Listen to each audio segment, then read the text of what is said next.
Hello and welcome to Xena Warrior Podcast. My name is Vera and I'm joined as always by my two unshriven co-hosts, Katie. Hi.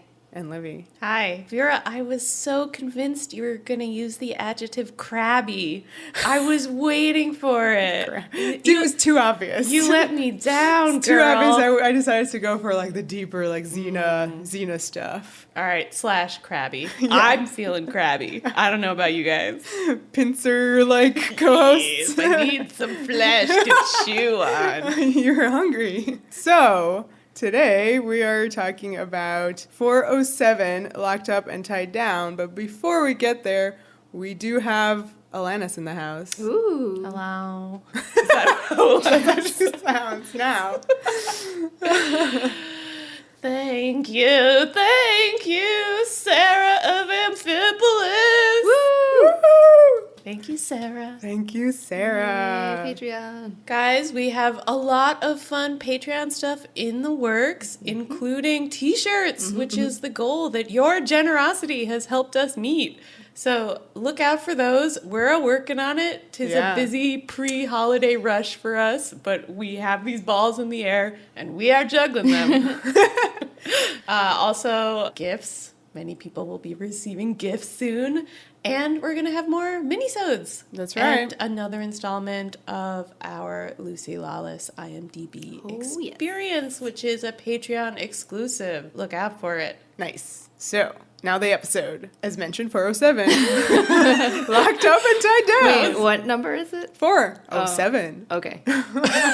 Teleplay by Hilary Bader and story by Rob Tappert and Josh Becker, which I thought was very interesting. Yeah. And random as fuck. Was anybody else surprised to have Josh Becker in Yeah, there? I was. Do you think the crabs and the name Shark Island Prison are his fault? I don't know. I don't maybe. like to blame people for ideas, but this episode is a funny mix of tones, and you can't help but wonder if this funny mix of brains is what happened there. Yeah, we are quick to put all the ridiculousness on Josh there. Hilary Bader, as you guys may remember, her previous episode was Forget Me Not. Oh. Awesome. Prior to that, she did Quill is Mightier and Been There, Done That. Okay. So, interesting mix of episodes from her, and she's awesome. This is her one, last Xena episode, and we will miss her. And this one is directed by... Rick.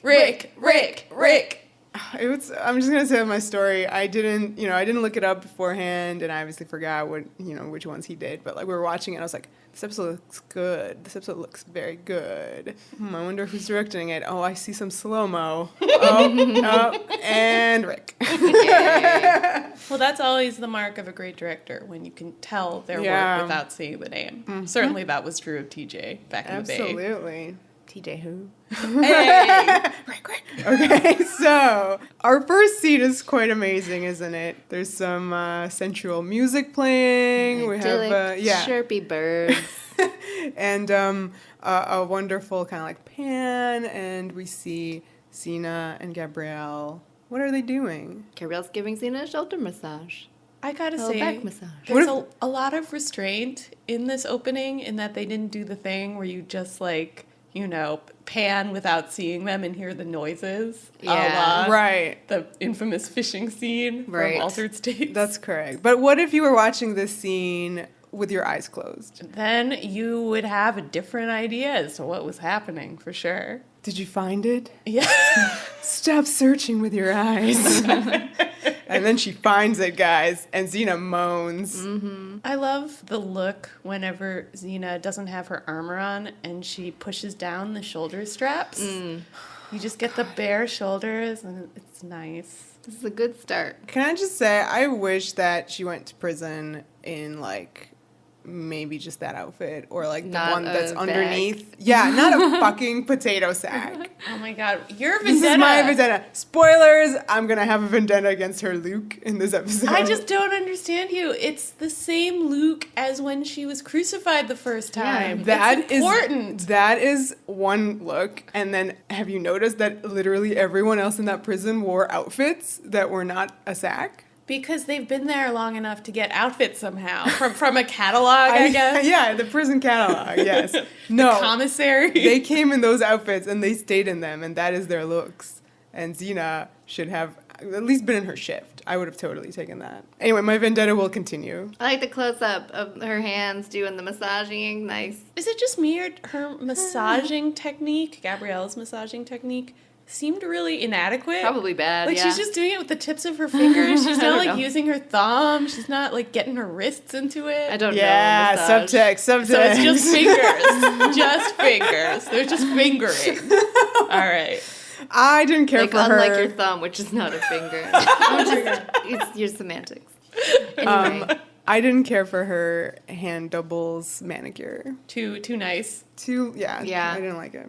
Hand doubles are the weirdest. Because you're going to be like, ooh. Yeah, that's wrong. That's not- that is not that right. I didn't have that reaction this time, though, I don't think. Like, I didn't go like, ooh. They were just too long. But yeah. What in Tartarus have you been carrying on your shoulders, says Gabs. I wish Xena was like, oh, a barrel of stuff. I wish this line were literal, damn it. But instead, Xena says, I don't know. I try not to overanalyze my life like some people. I think Xena's beginning to get annoyed with being like the person who Gabs talks to about her life crisis. I think there's some frustration buried deep. Then Gabrielle just started talking about the concept of the unexamined life being not worth living. And Xena has a very sad line where she says, they haven't lived my life. I love Lucy's acting in this entire episode. Oh my god, yeah. Mhm. So much. Oh my god, there's so much there.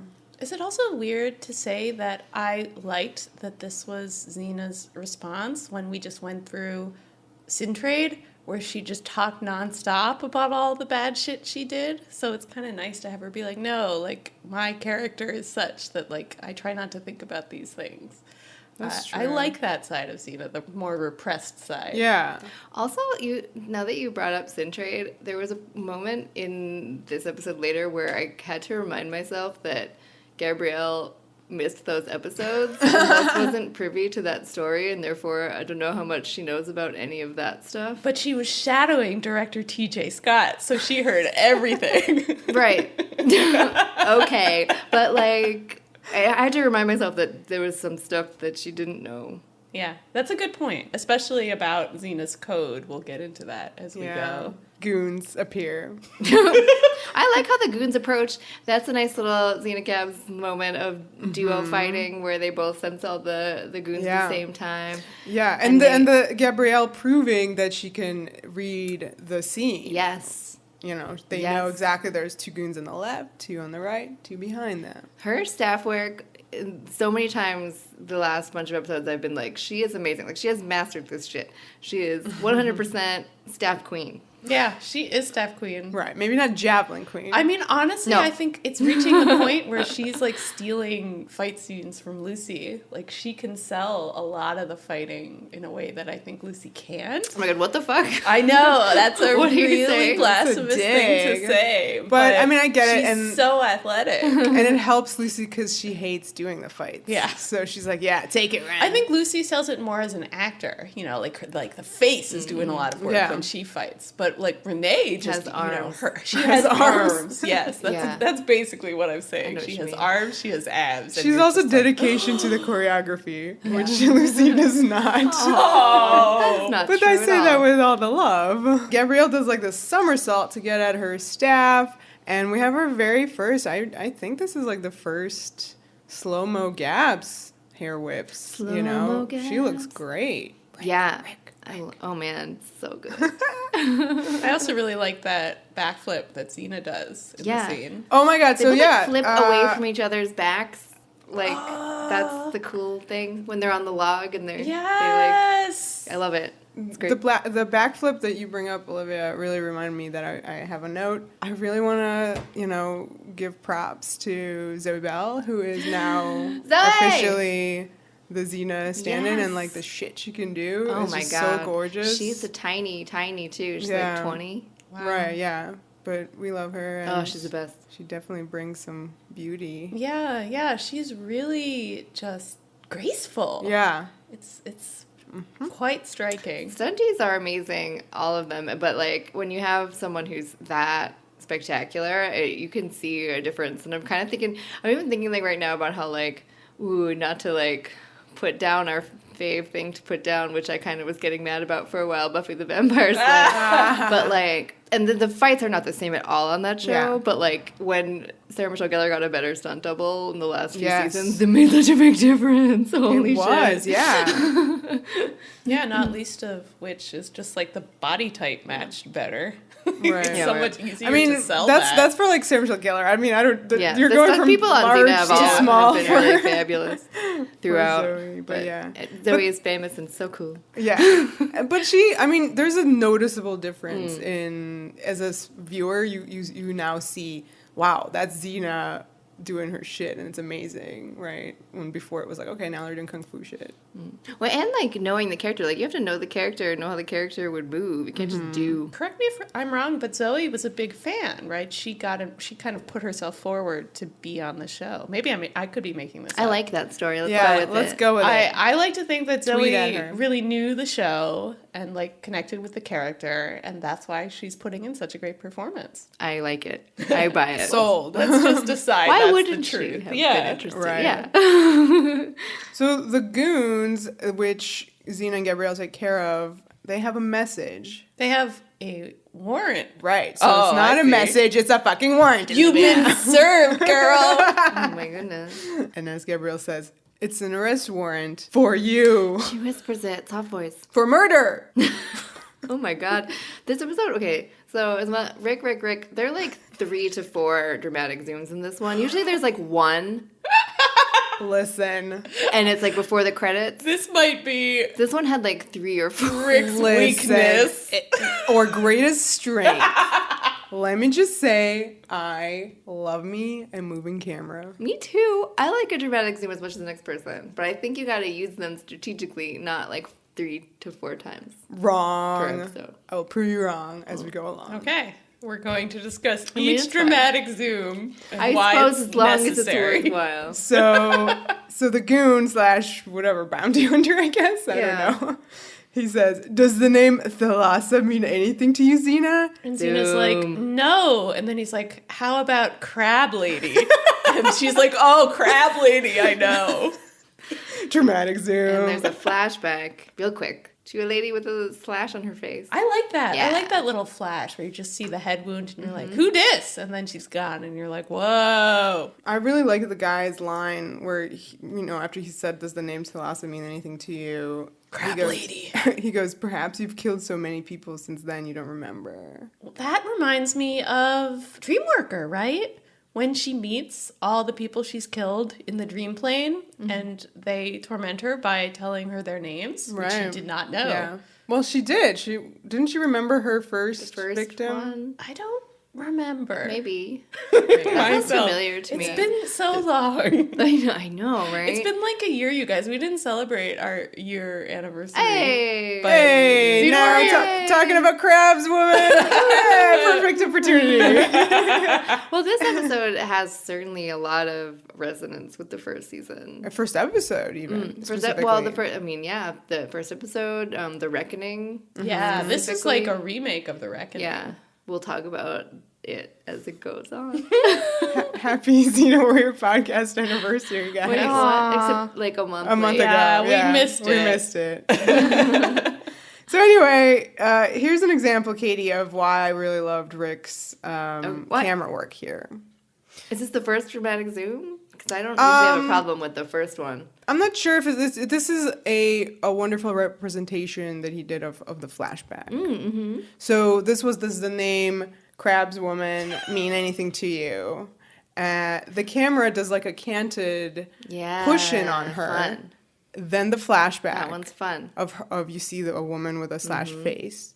Then the camera mirrors an exit out of that, right? So it moves out. We also have, it's a flashback that is triggered by flashes. Like, lights flash on Xena's face in the canted angle. Nice. Yeah, and there's like a cool like editing thing where, I don't know, they use like an extra frame or something to make it like jump a little. I loved how they did the flashbacks in this episode. Yeah, I agree. They're really effective. I love how Xena pronounces the name Thalassa. Thalassa? Thalassa? How is it pronounced? I think it's Thalassa. That's part of why I Thalassa. keep calling her Crabs Lady, because I'm not sure how to say her name. Thalassa. But Thalassa. Like, she says it in this very, like, pained, broken voice. Like, Yeah, she of can course. barely, like, get her vocal cords to move. It's just like, Thalassa. I wanted to finish on the flashback. The way after the camera moves out, mirroring that first push-in, it's really only broken when it goes wide enough for Gabrielle to step in and speak. Very nice. Ooh. Yeah. So That's it's like she great. pulls her out of that Yes. thought. Good, that's amazing. So this is a totally acceptable dramatic zoom. Gabrielle says, just because someone wrote that on a piece of parchment doesn't make it true. Tell him, Xena. Fake news. Fake. Yeah. She's like, I did it. Bye. I mean, yeah. We're gonna get into the reckoning territory here. This is a sidebar to like Vera convincing me of the greatness of this dramatic zoom. I would like to pause it as we go through the episode, just very, very briefly. Like, might put myself on like a minority side of things. Like, I really loved this episode when we first watched it, and now every time I watch it, I like it less. So I want you to convince me to Sure. get back to Oh my where I was God. before. I mean, I think we will. I love this episode. Okay. This is Yeah. like a top 10 for me. Oh, top 10? Yeah. Oh, you're wild. I love Get out of that here. Olivia loves this episode I so love much. it. I love it. Crab's I, woman for life. I just Live that crab we're life. we're get like I say this because we're getting to one of the things about it. Okay. Continue. All right. In Gabrielle's defense of Xena, she says, like, you know, this woman who apparently you did, in fact, kill, like, she was crazed. She was armed, right? There was some sort of mitigating circumstance. I love she was crazed and armed. Right. That's how Gabrielle pictures people Xena has killed in the past. Another piece of evidence that maybe Gabs is not aware of what Xena did in the Sintrade episodes when she massacred the Amazons, who were Right. armed, but certainly not crazed. Yeah, but That's- armed. This yeah. is like a big one. They definitely use that word a lot in this one. Yeah, that she does not kill unarmed yeah, women, yeah. which was so, like in Hercules times, that they just said women and children. So because of Sintrade, now they have to add the Armed. modifier armed. Yeah, the timeline really fucks me up in this episode. It's confusing. That we can debate it. and later when one of the prisoners is like, I've been here since you put me here for 2 years. And I was like, 2 years ago? So you had to put someone in prison? Well, that's like 2 seasons ago. Like, Yeah, I think we're was she supposed to was she like a assume- good, Xena was being yeah, good she's and she good. put Yeah, we her just in didn't see that prison? episode with Ursina. Okay. Yeah, I think so. It Okay. like dates back, like she and Gabs have been traveling Yeah. together for 2 So, like, years. Gabrielle and was yet involved. 10 years ago is always 10 years Yep, ago. it never This changes. was something that Xena was doing for good and like with Gabrielle, putting people Yeah. in Yeah, on trial. yeah, I All right. think so. I'm just checking. And the crab lady would be before or after Sintrade. Crab Lady would After. be after Sintrade. Okay, Yeah, the army's And hers. Barias is not around. Yeah, Bryce. not carry around. on. So Xena did it not because of any kind of mitigating circumstances. It was because it suited her purpose. Woof. Sidebar, in the present day stuff, it's raining.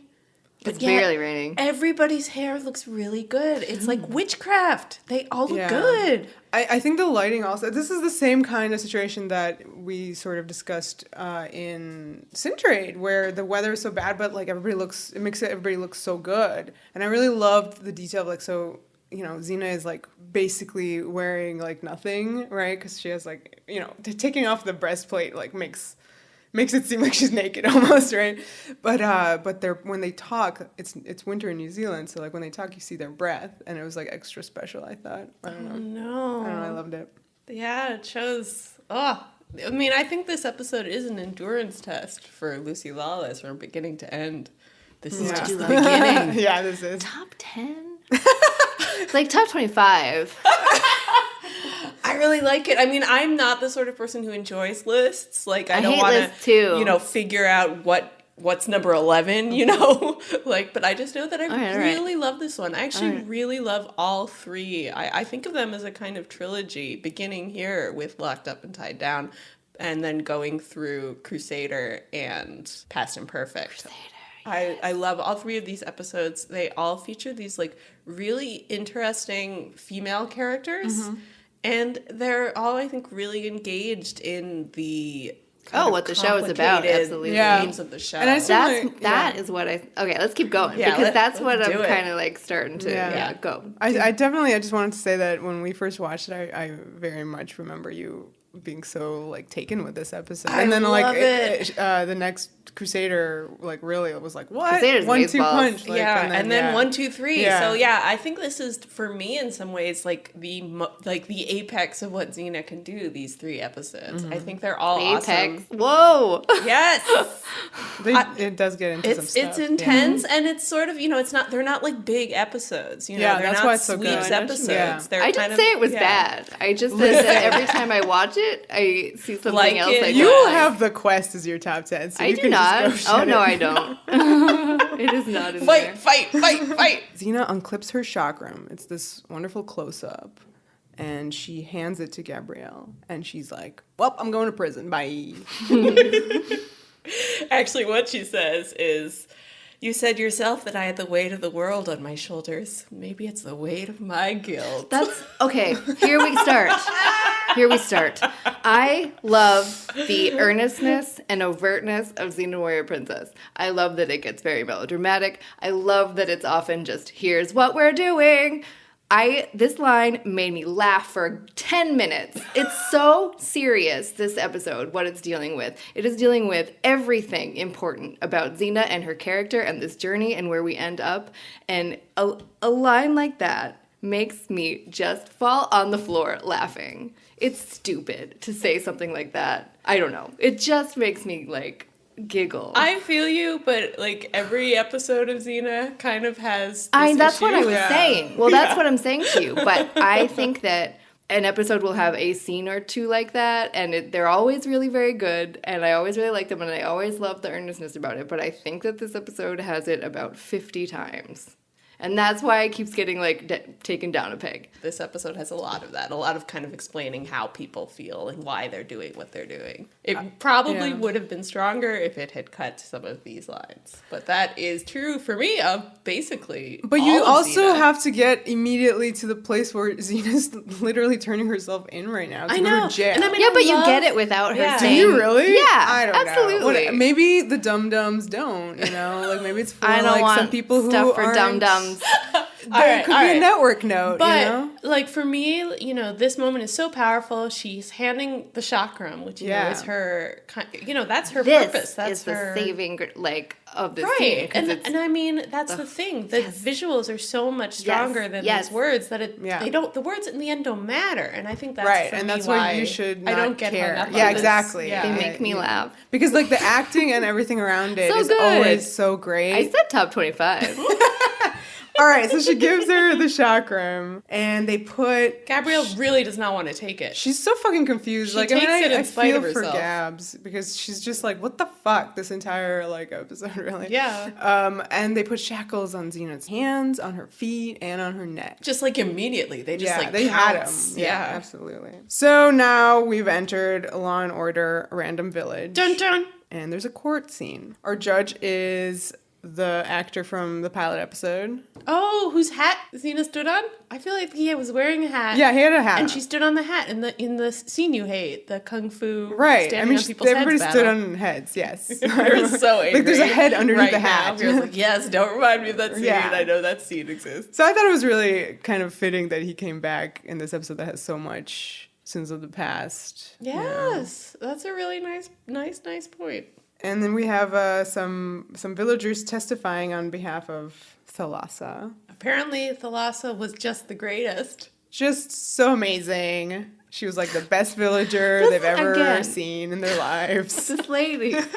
Again, here. We don't know. I was like, is she her mother? Like, there's a gray-haired woman. I would, if it, kind maybe of. if that would have been nice to know Yeah, who it's she so was. unclear. Yeah. It's a little mysterious. That would make sense. Right, because you have like two people testify, so it's like this woman who I'm gonna say it's like whatever her relative, and then the man who like was there in the like I guess he was the elder at the time 10 years ago. We are planting the seeds for how Thalassa is Gabrielle. Gray-haired lady is just like fumbling for the right word to describe how great Thalassa was, and Xena kind of fills it in for her. Xena says she had a light, which we know is, you know, that light shining out of her face, flashlight face. Flashlight face. Only Gabs has know. that. That's silly. Yeah, Xena says a light, which was great. I love the way she says that. And then the lady's like, yes. And then she's dead. And then darkness. I don't know. It like maybe it was just like my mood this week, but everything was making me giggle. I think we shouldn't be focused on random speaking. Oh, that's all. only Xena the and Gabs. pause of life, and when she's gone, darkness. So then we have the town elder's testimony. I like that line where he's like, who knows what she might have become had she lived? And it's like, don't worry, she's an S&M dungeon master. Greatness. Yeah, she really achieved great things. Xena's sitting there, and then as these people are testifying, she enters a flashback. And we see like a cave. It's like an underground stream in the cave. And all the women of the village are being herded into it by Xena's goons. Thalassa is one of them. She offers herself to be taken. Which is like the most gabbiest thing that could have been in there. Gabrielle in Sins of the Past. Yeah. Is it the same line? Yeah. Basically, yeah. Yeah, which this is why I was like, this woman could be her mother, because Gabrielle's mother was there. Right, yeah. And unlike the goon from Sins of the Past, Xena's like, okay. She's just like, you are the prettiest, so you can stay. Let's talk about Xena's appearance in this scene. I love how you first see her sort of like turning around, holding this little dagger between her two hands. Yeah. It's just like such a look. I loved her entire look here because it's like evolved from Bariah's times, right? Yeah, I think it's halfway between like the Debt and the Hercules episodes. Like it's beginning to look more like the Xena silhouette that we're familiar with from the show. Yeah, it's sexy. It's very sexy. Xena is demanding that the town elder reveal where all their like wealth is hidden, and Thalassa jumps in. He's like, "Tell her nothing. Don't tell her anything." And Xena reacts by accidentally like slicing, her face. Like that's what that first flashback was. She absolutely slices her face like vertically down. She did seem shocked. That's what was amazing about that. Yeah. Xena in that moment was shocked at her own violence. Yeah. And that this conflict has escalated in a way that I don't think Xena really intended. She is just trying to use Thalassa as collateral. She just wants to force these guys to give her their stuff. Yeah. She isn't trying to kill Thalassa. No, she didn't want to, completely scar her face either. But you see in that moment, like, that acting choice where she kind of, like, has to swallow her shock and kind of step into, like, well, I'm Xena, and I'm a badass, so I'm going to, like, continue with this. Yeah, that's fine. But you see that it does bother her on some level, which maybe tells you where she is in her emotional journey, that we're getting closer to that moment where she's going to leave it all behind. Yeah. Do you guys think that there is more to Xena after this episode in terms of the flashbacks? For instance, I think that her reaction there and what it's setting up is the fact that Xena will now be fully like numb and complete murderer for some time that we don't see. Maybe wow. I didn't see it that way at all. This to me was like a death that Xena did not like anticipate, and I feel like she's shook. But that's the thing, when like a big kind of supervillain's origin story is always like an accidental death, and then it's like you go further and further. Yeah, but this is Xena who's coming off Sin Trade, who is like, talk about accidental death. But they were armed. She does intentional death all the time. It's not like this is the first death she's ever been responsible for. This is just a death that she didn't intend, and I feel like that really bothers her. I do think this might be the most recent flashback we ever get on the show. Right. Like, this is post Bariah's. This is pre-Hercules. I don't know. We don't usually get a lot of Xena on her own in Greece being a warlord. Like I can't really think of another episode that tells a story there. Unwritten, unproduced episodes involve Xena just like murdering everyone, everywhere. So in your timeline, Xena lets a lady get eaten by crabs, and that's it. That's step too far. Then her men try to kill a baby, and she's just like, no, last straw. Crabs lady last week was bad enough. Okay. let's get to the crabs. Yeah, let's get to the crabs. So she orders her 2 goons to tie her up. I like that the dude from the village knows her code of not killing Yes. women. Yeah, absolutely. Unarmed. Yes. He mentions it very Children. specifically. If a kid has a sword, she can kill that kid. And Xena responds with, "There's a first time for everything, old man." I wanted to point out that we're intercutting here. We keep going back to the courtroom set with Xena and like listening to this story. And the shots of Xena here, I think, are really interesting because we're doing a slightly high-angled shot. The camera is above Xena, kind of looking down at her. And this is a Scorsese thing. Whenever you shoot a close-up at a slightly higher angle than the character, it's, like, oppressive. You're like, you know, something is weighing on that person. It's often used to tell the viewer that that character is lying. But that's not, I think, the case here in Xena, but it is very interesting to use this particular shot for the flashbacks. Well, she's showing guilt, so that's another... Yeah, I think what you're seeing in the past is weighing down on her in the present. On her shoulders. So many good shots of her. They're like really tight close-ups of her face reacting to stuff in the whole episode. Like her performance in this episode, like you said earlier, is so great. And that kind of stuff and the silently reacting stuff is so quality. Yeah, I absolutely adore that stuff. Yeah. I mean, we're about to laugh for a million years about the fact that this lady gets eaten by crabs, but when it's horrible. When you see Xena's face, you're like, it's not funny. No. That lady got eaten by crabs. It's horrifying. Yeah. And the next line is my favorite and actually makes this my number 11 episode. Along What's I'm the glad next we line? figured out that this is the number 11. Along with a scene later. Okay, well, first the dude is like, you can't just leave her. Right, because he does reveal where the money is. And Xena is like, okay, great, let's go get it. And he's like, well, you can't just leave her here tied up. They're flesh eaters. What? And she's like, well, I also need to, prove that you're telling me the truth. So she's going to remain here, and that's fine. I mean, she's not killed, so maybe Xena was right in the first they place. definitely leave her on the banks of this Yeah. underground river for like 10 minutes to go to the temple, check on the stores, and then come back, right? Yeah. So in 10 minutes, this woman is eaten by crabs. They're insane crabs. They're very hungry. The guy goes... They're hungry. Okay, so we're back in the court, right? Yeah. When the line happens. Yeah. And he says, the crabs, smelling the blood, tore her to pieces, leaving the water red with her death.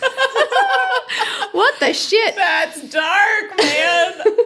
Is this... I don't remember if it's here or later where you get the actual, like, shots of the crabs, like, coming for her. yeah. There's... it might be later, because I don't have a note here about it. Yeah, I think it's later. The one with, like, they're all over her legs and thighs. I think that's, like, so horrifying. It's horrifying, but Also funny. absurd. Like, who decided crabs? No. Crabs. The question is this a real thing? Like, are crabs flesh eaters? I mean, they eat the dead flesh. They eat dead flesh. Definitely. But So can I they guess- tell if No. it's an alive? I don't know how fast they do it. Yeah. Not that fast. I don't think it's very Someone fast. who knows science and crab stuff. Yeah. Tell us. Let us Please, know. crab experts, write in. So, can we already just talk about the scene of her being eaten by crabs? Yeah. or is Yeah, that we can too- talk No, about let's it talk now. about it all right now. So They make little noises. It's funny as hell. They make the little high-pitched noises that all sea creatures on Xena make. The production, right? They had an attempt. They were like, we're gonna get some crabs and we're gonna put them on her and they're gonna move around and we're gonna film them. But that's not what crabs do. They just kind of sit there. So they had to tie. like They tied up little strings to them and Oh, moved I them didn't see the around. strings. And you can totally tell that it's cheated so and it's cute. hilarious and it's just like. The editing is trying to make this such a scary thing when it's really like a funny Conceptually, thing. I find the idea of Xena leaving this nice girl here to be eaten by crabs one of her most terrible decisions. Yeah. But, I mean, it seems like it couldn't have been more than 10 minutes, so it is I guess crazy. so. They that were she- That's a working good very point fast. that I wasn't thinking about. And they smell the blood, which, of course, was a mistake Xena made, that she had kind of Yeah. accidentally spilled this So girl's if she blood. never cut her face, and if this woman was not having her monthly cycle, Oh my Oh god. no. Then they no, wouldn't- No, no. Yeah, I don't think the They crust wouldn't would have have gone attacked. there. No. right. So it's just Well. a terrible mistake. Oh, but boy. I do think terrible mistakes happen. I gotta say, I wish it had been crocodiles or just something more ferocious and scary. To me, it is a little. Are there a lot of crocodiles in Greece? Sure, there's just this Grecian one croc. who lives in the cave. No. He escaped Yeah. from Egypt and came to Greece. Wait, sidebar. Are they in Greece? I guess so, right? It seems Because like they Greece. their travels. This is what I was saying last time about their travels. They seem to be going I find further them. east. It seems they are zigzagging. Yeah. I don't know what they're up to right now. Yeah, this They're episode at it's a hard port, to say. so I don't know. But they're Right. trying to serve Xena with a warrant, so one would think that would be happening in Greece. Yeah, but Right? I last don't week know. they were in the Middle East. Yeah. So- They're back. They're in back. Greece. Okay. I don't know. Yeah, see, they're weird Questions. zigzags. I don't know. I just wanted it to be something a little scarier, or maybe that's So like precisely. rats. You Maybe. get that. Yeah. I think it's scary. I think that if you just sit down for a minute and think about the idea of someone tied down, being slowly devoured by tiny crabs, it's really scary. it is. It could very have scary. been lobsters. But again, she's only down there for 10 minutes, so it can't be that slow. That's, I think, an issue with the episode. I missed the 10 minutes part. I mean, I'm just assuming because They literally went to check Xena on the goes stuff. to this temple to look and see All right, about all the right. stores, and then they come straight back. Right. So Gabrielle jumps in for Xena's defense. She argues that Xena has changed. I mean, we're getting into reckoning territory here. Yeah, this is very familiar. And the reckoning, to refresh, is the one where Xena was helping the dude and is accidentally framed for Murdering the dude. murdering him, even though he's not. No, he's think he dead. Oh, he dies, dies yeah. But later. But Does she makes he's, like, she fine, tricks and then he's Ares dead. into resurrecting all the people who then testify that Ares killed Right, him. right. Yeah. And she's on trial, and like you have very tiny season 1, super enthusiastic, adorable Gabrielle doing her talking and courting. Which used to be her only weapon. Only weapon. You cut back and it's like, Gabrielle's like, that was a terrible waste of life. But Xena has changed. I love the that. double Xenas. Xena. And it's really good. But I also really like how this Gabrielle knows Xena did this and could do this. Whereas season 1 Gabrielle was like, no, Right, total nothing denial. you did now. That wasn't. But she also knows Xena. The double Xena is because she knows Xena, and like her Xena Her Xena is not. She shouldn't be punished. We for talked this. about in our Reckoning podcast in the part where Xena like punches Gabrielle and does all this stuff, and then later how Xena in that episode just she didn't do this crime, but is kind of doing the same thing where she's like, well, I deserve to be punished for any crime because like I did do other things, so I'm gonna put up with this. Gabrielle says something where I think she says like, that wasn't you. Like, she knows that Xena doesn't do these things or whatever. But we talked about, like, is it? Yeah. Like, Well, that Gabrielle and likes now- to draw this line between the two Xenas that might not actually exist. and now I quite feel like that. she doesn't quite have that. But, like, this line is very, like, I know, like, my Xena, and I'm convincing myself that this is, she's changed. Yeah. Yeah. I love that the judge does question it. Yeah. He says, do you believe in her conversion? Has she really never done anything to make you like question her resolve to do good? Which, of course, for us, the viewers, you immediately go, the price, the death, everything in the rift. And Gabrielle's response to that is, if you're looking for perfection, we all fall short. Because she's thinking of herself, the rift. Yeah. She's thinking of that. She's thinking of all those episodes. Yeah. Yeah, so I love that, you have this complication of Gabrielle's kind of belief in Xena being questioned, and that's a necessary questioning. That's what season 3 was all about. And now we see where Gabrielle is with that journey, which is she's like, yeah, but I suck too, so why should I be passing judgment on Xena? Yeah, I don't know if we had pinned it specifically, but we definitely talked a lot about how the very like firm belief in Xena's like there was an evil Xena, now there's a good Xena, and like will this always be true for like how Gabrielle thinks in our episode about the reckoning? Like I don't know if we pinned it, but pretend that we did and that we're unpinning it here because we were like that's not always going to be true for and her. We've been accused of not unpinning pins we put in. I retroactively pinned a pin and unpinned. Yeah, all right. So let's just say that we're unpinning a pin. We did it. So the judge can't be swayed, and Xena accepts her condemnation. The judge sentences her to life imprisonment on Shark Island. Oh, Shark Island. And may the gods have mercy on your soul. Shark Island is a silly name, but I do love sharks. There aren't any in this episode, which is one of the reasons why Shark Island seems like a silly place. Is it an island surrounded maybe by sharks could have eaten her. It is, because they mentioned the sharks. Because you can't swim away like an Alcatraz. Thing. It is. It's definitely an island surrounded by sharks. Great.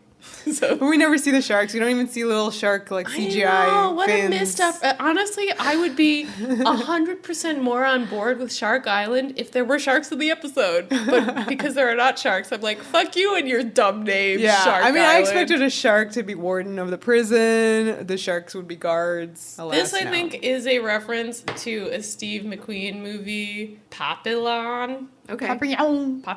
Like the dogs. Maybe. I haven't seen this film, so. It means butterfly in French.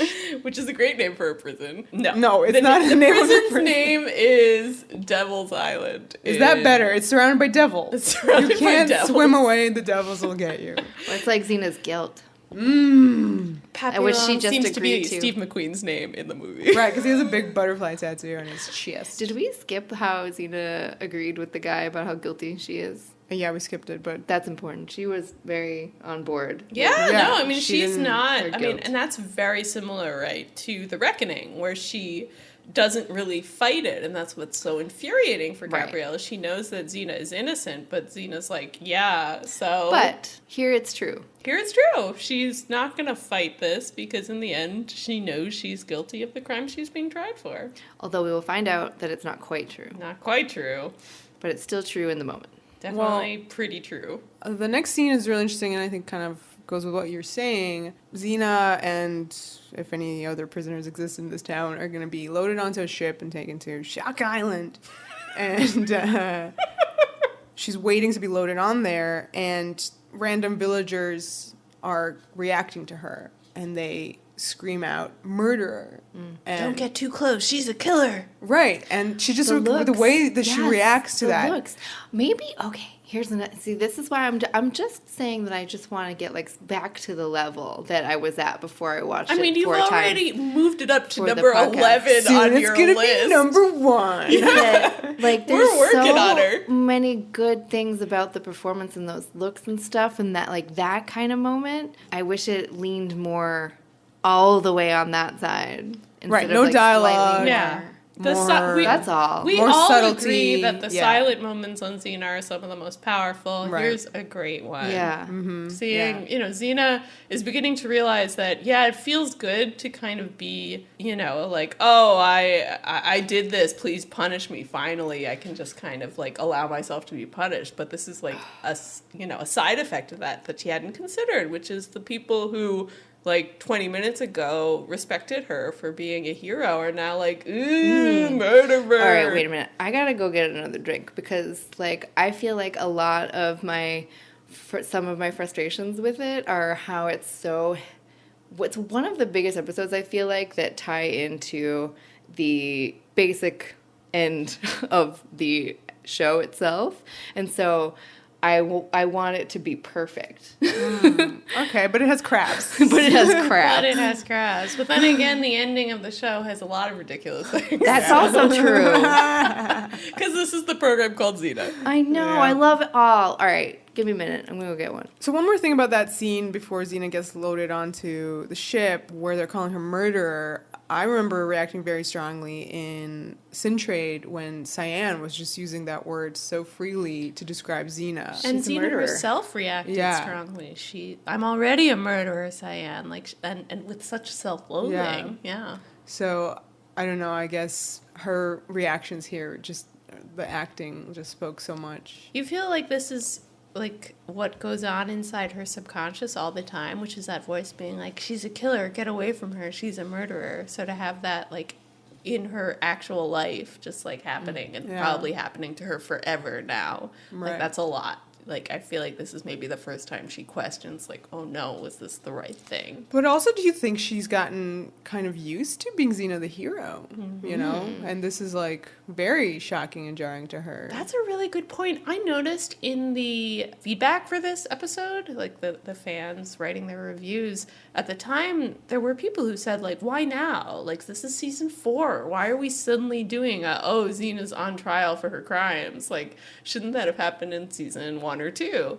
And I think you raise a really interesting point, that to have her do this now after spending a few comfortable years as like the big ol' hero, you wonder if it's almost like a reaction to that, her being like, wow, I'm beginning to enjoy this too much, I should give it up. Right. That would be the ultimate for me, to just be like, no, I'm too comfortable, Is I'm too that happy. Also a kind of, not to be overly meta, I guess I'm being meta again, thing with kind of action heroes, where, you know, another thing that we talked about in our podcast for The Reckoning, which is season 1 dealing with this topic, was how the opening credits are of all Xena being a murderer and doing murdering and being really badass. And there's a interesting thing to think about when you idolize like a hero type person, and like this character has this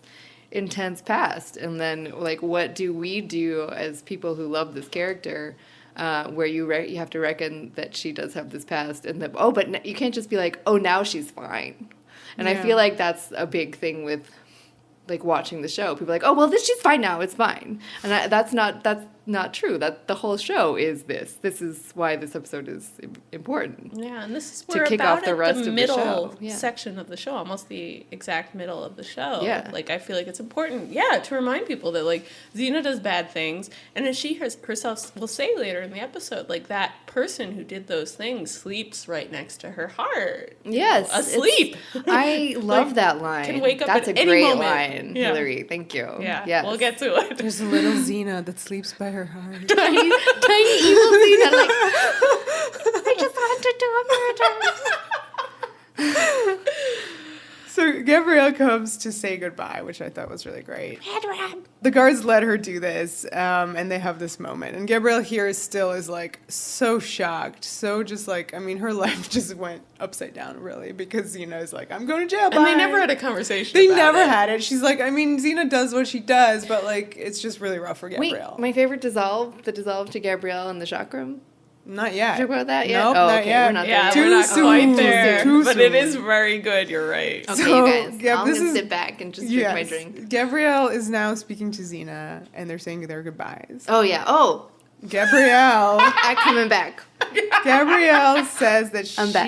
that Xena could have defended herself, that she could have argued the greater good, which I thought was really interesting because the greater good was filmed in that courthouse set. Because when we were watching it, you were like, "Is that the little hut that they were?" Definitely, It definitely the was. one against an army hut, because you can tell Right, sorry, by that's what I the meant. wooden Yeah. slats and the way they're letting in the light. Right. That is straight up the same set. from Yeah, One Against and an so they Army. talked about the greater good there so much that Yeah. I was like, "Oh yeah." I also think it's interesting that Gabrielle's like, you should have argued the greater good, which is just you should be allowed to live, which to me is so like, that's not the greater good, Gabs. That's whatever Gabs wants. Right. I mean, again, Yes. her This is very thoughts and important feelings shit. are important too. Yeah. I mean, like, Of you know, course, everything she of course. says is because, like, it's so shocking to her that this is happening. And this you is know? always my critique of the greater good, which is that I feel like it's often invoked by even the characters we like in a Right. way where it's like, no, that's what serves you best. Right, and don't forget that Gabrielle is a stand-in for the audience. Yeah. So the And we audience d- is we like, what the fuck? definitely- Xena's going to prison? No, I'm watching Xena's the show. The lines here are like, what you can do outside of prison, like, will outweigh, and Xena's like, outweigh what? You know. The pain that young girl went through when she was eaten by crabs. Okay, she was eaten by crabs listen, it's a horrible way to go. Yeah. But yeah, conceptually, it's bad. I have complicated feelings with like the numbers games that this show plays. How do you weigh How anything? do you weigh? And this is the scales of justice? Yes, this is, and then again, this is a huge thing with the rest of the show where we're really getting into these deeper philosophical issues about justice and the soul and your life and how this bad deeds and good deeds weigh out together, and is that a thing? And karma is going to be a thing soon, and yeah, I don't know. There's a lot going on here. Why don't you instead talk about what happens when they Oh my God. are told that Xena has to go on the boat now? Wait. Before they go on the boat, I know that's a good moment, Yes. but This I do is think really important it's as well. really This is a important big one. to call out this line, which is that Xena says to Gabrielle, she was like you. She had your kind of spirit, and I killed that. What can outweigh that? That for Xena, killing innocents is the worst crime imaginable. And using Gabrielle, whose innocence arguably she has killed already. And True, then, but she doesn't know Thalassa. Like, she never knew her. No, like, she she's doesn't. just taking word of mouth from, like, silver-haired All woman she who knew could have about been her mom. was that she was willing to sacrifice her life to save her village, which is the exact same Okay, thing that convinced her Attracted not to her commit to Gabrielle. suicide Okay, when she okay. met Gabrielle. Fine, guys, So it's I take a it back. huge concept. It's Yeah. huge, and I mean, you could even retcon that and be like, Gabrielle, in that moment of being willing to sacrifice herself, reminded Xena of Crab's Lady. Oh my And God, Xena no! was like, finally, I can redeem myself by Which helping Crab's Lady. would have been fresh on her mind according to your timeline. It was just before Hercules. Mother Hercules, you, Crab's woman. Yeah. So there you go. These are huge. I mean, I know, like, Katie's right that this episode goes out of its way to connect Gabrielle to Thalassa. Yeah. But this idea is important. It's important that Thalassa started off as someone like Gabs. I like this stuff. Yeah, for sure. Well, later when the two of them are talking together is a little, like, forced. But we'll think it. We're not Wrong. But it's important to It's remember. great. We'll get into it.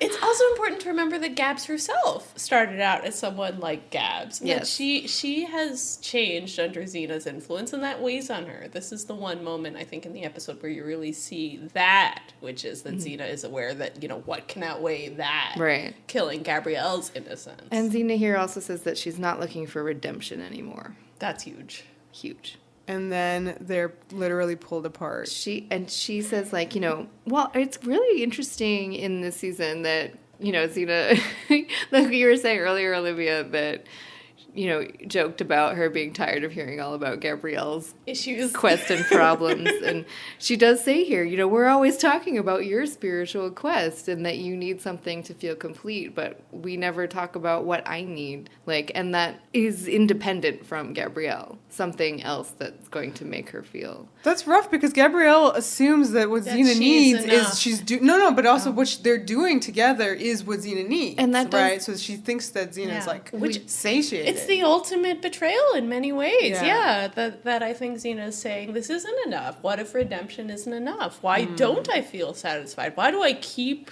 searching for redemption? Like, when does it... This is what Katie's talking about with the scales of justice. Like, when do the good deeds begin to outweigh the bad? Like, it seems like that's just never going to happen for her. I guess from Gabrielle's perspective, she's like, I wish we could have had this conversation, like maybe when I was giving you a massage and not like when you're going to be taken to jail for the rest of your life to Shock Island.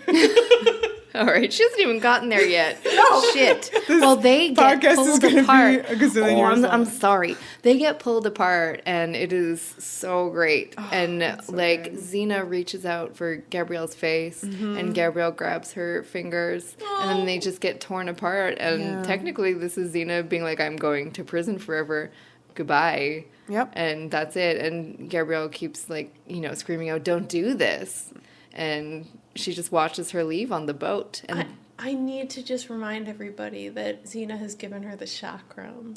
right, yes, this is my Given favorite her dissolve. the Yes, chakram. Like, Yes. given her Right. power. Here, Put a pin in it. the pin is pinned, And I think we have a lot to say about this, and I don't know how much we should say right now, but the dissolve, like I was trying to get to before, which is one of my favorite things in this episode, where you have Gabrielle, after this moment, there's a dissolve to her just kind of contemplating the chakram in front of her face. The light is so beautiful in this moment. There's all these like golden spots of light, which and I think it looks like it's reflected off of the chakram chakram onto her. Yeah. Did I start my vid with this for a very specific reason? Which vid is this? Move your body.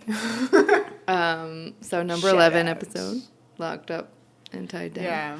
At this moment, I think that, Gabrielle's obviously thinking about Xena. I don't think she's going to give up on trying to fix the situation. She's like, what am I going to do? She's thinking about Xena. This is also very huge symbolism for the entire show. And right now, she's not ready to wield it. No, she's But just she sitting has there it. contemplating it. She's getting plastered in a bar. Yes, she is. She's in a tavern. She's just looking at that chakram, being like, what the fuck? Twirling it like a record between her hands. And this dude comes in. He sits next to her. So apparently he's a former healer of Shark Island. I fucking love this guy. He's great, right? So this is the same actor who was in the first Princess Diana episode. Warrior ... Princess, right? Yeah, I called him like Evil Charles Dance. Mm-hmm. He played Klaus. Which is funny because Charles Dance is evil. No, he's not. So he was this healer and he quit suddenly. We don't know why, but he's very like unhappy and apparently very poor. He cannot afford to buy himself some wine. Yeah, the barkeep is like, let me see the color of your dinars. And then he does his best Michelle Tanner and is like, how rude. Oh, no. It's my second favorite line in the episode after the crabs one. So this is a great advertisement for the job of Shark Island prison healer, because Yeah. you don't even get paid enough to buy yourself a drink. Correction. Straight up correction. That's a Stephanie line. Right? Michelle. Don't ask me. How rude is Stephanie? Yeah, Yes. Michelle is you got it, dude. I feel absolutely horrified with myself right now. Okay, well, Full House podcast is coming up next for us. Not right now, though. you Okay, imagine? so no, I cannot. Gabrielle decides to buy him a drink and sort of quiz him on the doings and goings on of Shark Island healering. I wouldn't stand another hour in that hideous place. So in other words, there's an opening for a healer there. Yep. Ooh. How convenient. And then the next boat to Shark Island leaves in a week. I would like some fill-in for Gabrielle during this week, just pacing, just being so frustrated, waiting for a boat in a week. Well, she has to, like, get her look right. She, like, completely takes this guy's clothes. Yeah, that's a scene I would Yeah. like to see. How'd she get her hands on all of that guy's clothes and then carefully tailor them so that they fit her perfectly? Right. Then she maybe, like, Wikipedia some more, like, healing techniques, learn how to get those braids just right. From the YouTube and then tutorials. learned how to do eyeliner on her lower lids. That's YouTube all the way. Absolutely. She got those influencers down. So now we're at the prison, and we have our chain gang. Oh my god, yay. Yeah, we finally made it to the prison, guys. Shock Island! Shark Island prison, and we got the chain gang loaded into the prison yard. There's a prison dog. A pit bull, yeah. There's a lot of mud. There's a great crane shot, kind of like showing the scope of the prison. It's a castle, and you really feel that, like, cold, like, damp grossness. You do. It's very well designed. Yeah. There's the sandals in the mud. Yeah, it's so gross. I hate it. Squelch. Yeah, squelch. absolutely. And you see the gallows that are set up right in the middle that's of the yard. wonderful. That's all in a single wide shot. Like the camera follows the chain gang into the courtyard and then pulls back, and you just see the gallows kind of like looming over them for the rest of the scene. Yeah, you get a lot of information in just this one scene. We meet the captain of the prison, Captain Goon. Captain Goon. He's played by an actor named William Kirchner. He's one of the dwarves from The Hobbit. The Hobbit movie? Yeah, the movies. Not The Lord of the Rings. No, he's one of the dwarves. He's Biffer. Whichever one that is. I don't know why I got so excited. One of your lesser dwarves. Not the hot dwarves, remember. No, Feely and or Keely. Yeah, not a hot dwarf. One of the dwarves under a lot of prosthetics. Okay. That's this guy. All right. I got more respect for him. I mean, he played this character very well. Captain Goon is just like a grosso. He's a misogynist. Oh my god. Every time, I mean, he clocks Xena immediately. And every time he kind of like looks at her, he does this like lip, like he like wets his lips. Ew. It's like really gross. Ooh, no. So the look of the captain and his guards and the fact that we're in a prison yard with a pit bull barking gave me a little bit of like Holocaust vibes. Whoa. If you notice, their outfits are very kind of Nazi meets samurai. Huh. It's like red and black and just there's like an evilness about it, and I think it's very specific. That's intense. I mean, it's true that there's going to be a whole subplot in this episode about the way in which the guards prey on kind of the weaker prisoners, really try to destroy their souls in a way that feels very much like a criticism of the penal system. Right, yeah. But yeah, throwing in some Holocaust references there definitely adds to that argument. I liked his line about how everything your mother's told you to frighten you into being good little girls, it's all true. It's also a reminder, and did you guys feel like this? I was shocked when I suddenly realized that this was a women's prison. Yeah. Shock Island prison. Yeah, it's just for women. It never occurred to me that Xena would have to go to a prison for women until this speech about being good little girls. And I was like, oh yeah, they're all women. Right. I just assumed Xena would go to like a mixed prison.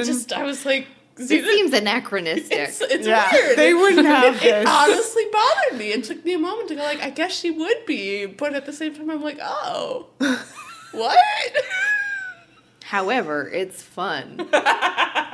He goes, but keep your noses clean, obey the guards, and you'll survive. Try to escape. And then he claps his hands, and it's like incorrect Foley, because it sounds like the Foley for a punch instead of a clap. Explain Foley for Foley those in the audience. is the sound effects that you put in later. So like a punch is usually like a guy hitting a cabbage with a stick kind of stuff, like, you know. Or, horses are coconuts. It's somebody punching a steak often. Sometimes, I guess, you know, different people have their own... the unsung hero of all visual media. Because if you ever watch anything pre-sound mixing and Foley, it's just stupid.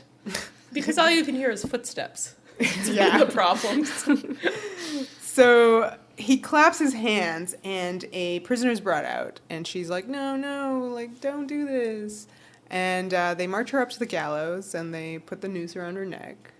And he explains that this prisoner tried to escape and she killed a guard in the process. She has this big mane of curls. She reminded me of Thalassa, I thought visually, which I thought was an interesting parallel. And he says, go, and the woman is hanged right in front of Xena. Here's another dramatic zoom on Xena. I mean, she watched this happen. Yeah, I do, because this is Xena, and she let this happen because she can't do anything about it. She's done with redemption. Yeah, exactly. Redemption quest would basically, you know, tell her, go, fight. You have to prevent this thing from happening. This woman appears to be an innocent. Like, this is terrible.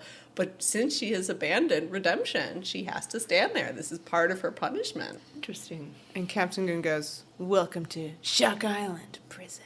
We see a little silhouette in the window. Right. We couldn't figure out, like, so Xena sort of noticed it by looking at Captain Goon and following his eye line must have been looking up there, like, did I do right? Right. So we realized that whoever's standing in the window is probably in charge. Yes. Pulling the strings of Captain Goon. Right. And all we can see is a hood at this point. But someone's there. So now we're kind of like inside the prison, and we meet another prisoner, Ursina. She's kind of like badass. She's got a cool outfit, which Xena coveted. Vera coveted for Xena. I coveted any outfits of every other prisoner for Xena. I just don't want her wearing the potato sack. So when Xena wears a potato sack, it's kind of the equivalent of Xena having like crazy hair for me, where I don't like to see her not look her best. I like the potato sack. I think it's a perfectly potato nice sack potato and sandals. No, thank you. She could have been in her shift. I would have been okay with it. Good in the potato sack. I would have wanted that. It's like what she wore in The Reckoning. Yeah, she wore her shift in there. She did wear her shift and there. that's what I want. It was a now. little creepy because they had her tied up. I know. I Yeah. like that, well, again, in our Reckoning podcast, we talked a little bit about how the connotations of that are a little bit, like, sexually humiliating. And I Yes. like that the potato sack desexualizes. It's just a bag. Yeah. Fine. She's not in Shark Island prison to look sexy, okay? I want her She's to there look to get sexier. chewed on by rats. That's like my fantasy in the shift. So, as we previously mentioned about Xena, she was sent to prison by Xena 2 years ago. Right. And now she's like the leader of the prison gang. So she's kind of preying upon this like weaker girl. This girl apparently like killed her husband and hid his fortune. So she's like, I want to know where you hid that fortune. So she's threatening her. And Xena steps in. Xena sends her gang to attack Xena, and then we have a fight. Xena, of course, takes everybody out. And then I like that Xena was like, you know what? I could use you. Yeah, she's like, oh, you're actually still a badass. Yeah. I like that line before her goons start beating Xena up, where she's like, I think being a good girl made you soft. And Xena says something like, sometimes I wonder the same thing. Wow. Which I feel like, again, kind of reminds you, like, this is why this is happening in season 4. Yeah. Like, this is Xena almost reacting to just how far along the path to the redemption she got. Like, now she's like, whoa, like, can I do this? Can I kind of... But also, like, in season 4, I mean, this is something that Rob actually mentioned where, he's like, well, we used to do these stories, like, every other week on season 1, But, like, if Xena, despite the fact that she's already had, like, 3 years of redemption arc quests, runs into someone that was her former victim, like, just now, you still would, all those same feelings and issues would come up. Like, so this is what happened. Mm-hmm. Yeah, it's more just a question of, like, the focus of the show. Like, how hung up is the show on Xena's past? Right. And, does it draw that line between, like, well, this is a past Xena episode versus this is Xena now? This episode is notable because it's kind of equating them. It's saying, like, past Xena is present Xena. It's always there, yeah. This is why this show is so good. Right? It's the best. Yeah, these things are the big things. Xena rejects Xena. She's not interested in the escape plan. Which is interesting. I think this is something to note. We are being asked to kind of sympathize with the prisoners because clearly the jailers are really sadistic and horrible, especially Captain Goon. But at the same time, we see that there are particular prisoners who deserve to be in prison. Yeah. And Xena does not sympathize with them and isn't going to help them. So this episode is interesting in the way that it kind of draws these moral lines. It seems to, in some places, be kind of questioning, like, the whole system of putting people in prison. But in other places, it's like, she deserves it. It's all right. Well, it's weird because, like, Xena put her there, Yeah. We're on the side of Xena. Yeah. So the next day, the prisoners have just completed their forced labor, and they're kind of, like, pile into the yard and drop their shovels, and it's chow time. Captain Goon smells something bad. Yeah. And I actually really loved this scene, because the way that it was shot, because he's like, oh, something smells really gross, and he kind of, like, steps away. You can see in the background. Well, as soon as he steps out of frame, you see what it is, because it's the hanged woman, the hanged prisoner. They hadn't taken her down. She's still there. There's like fly noises. Yeah.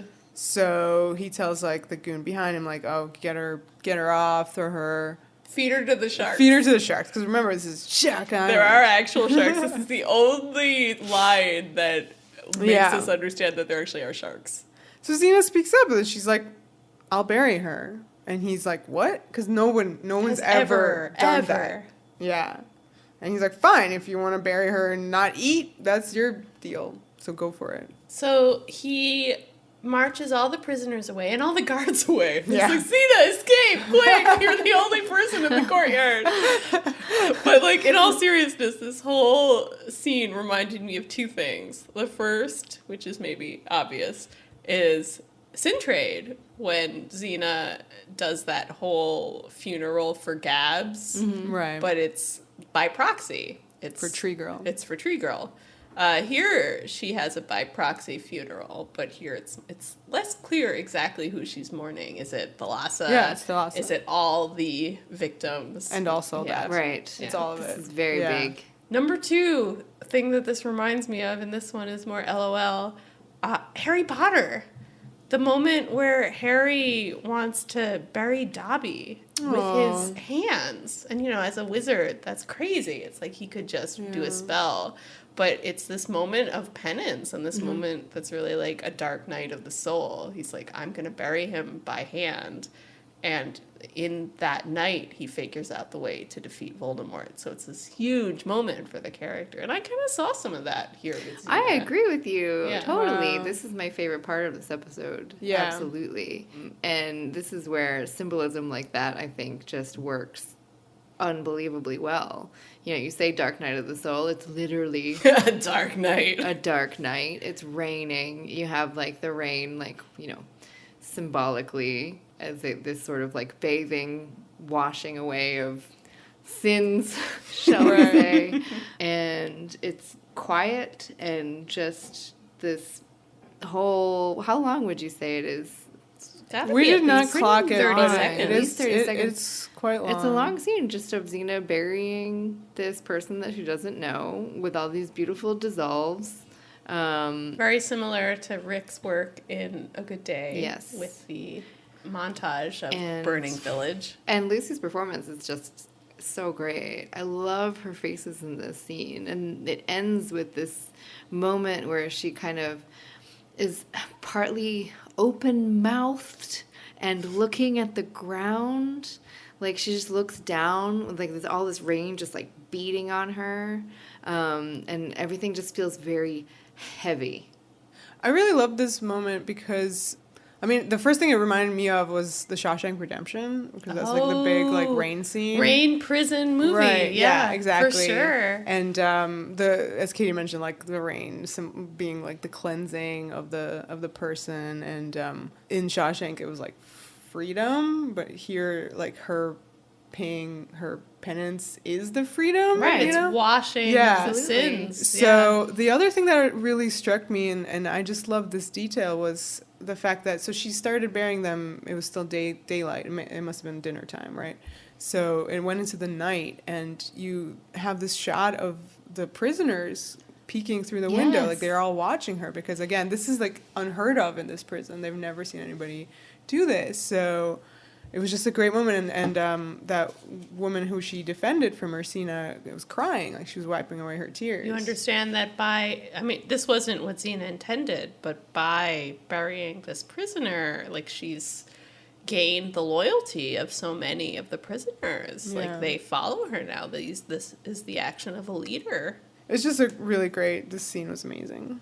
So the next day the prisoners are unloading barrels from a wagon. There's like a weak woman that Xena is like moving a barrel with, and the woman drops it. Xena... I'm pretty sure the barrel really hit this extra Woman? in the head. Oh no! It just looked that way. Poor extra. So Xena jumps in to help her, and then Captain Goon arrives. Xena's like, she's too weak to work. And Captain Goon has a really interesting scene with Xena here. I loved the camera work for this scene as Captain Goon kind of like gets up in Xena's space and is like, no, like don't contradict me. Like if I say you're a hero, then you're a hero. Yeah. The way this is shot, we see Xena over his shoulder and we see him over Xena's shoulder. In the shots of Xena, you have his shoulder really blocking part of her face. Like he's just like creeping in on her, and you feel like the oppression of it. Right. She is just totally confronted by this.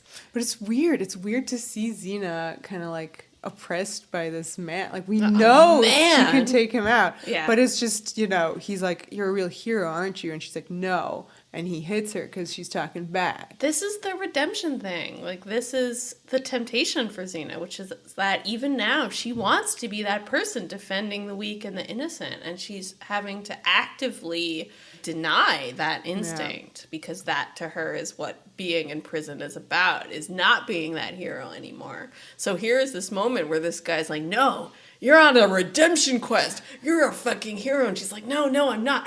I know I'm not. That's not what I'm trying to do here. But you know that it is. Yeah, he makes her say it. Yeah. She has to say, I'm a hero.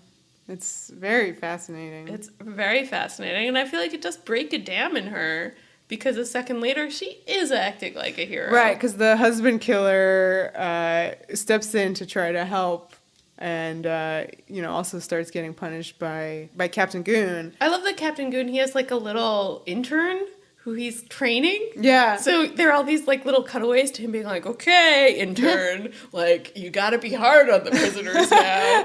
And then he empowers intern to go and give the lashes to husband killer. Yeah. And that's when Xena's like, no.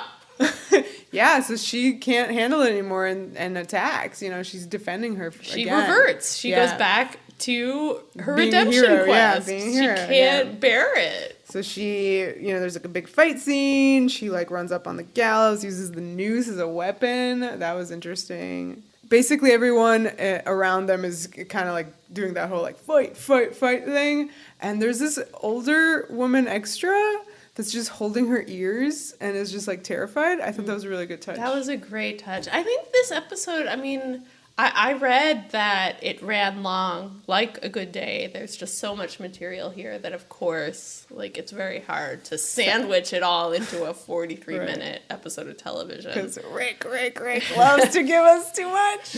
But you do feel like these little cutaways to the prisoners and just kind of seeing this range of human misery. Yeah. It's really effective in the small doses of it that you get. The hooded figure who's been watching every time Xena's been in the yard finally comes down, right, to the yard. And she's like, stop this. Release the guard at once. Murderer.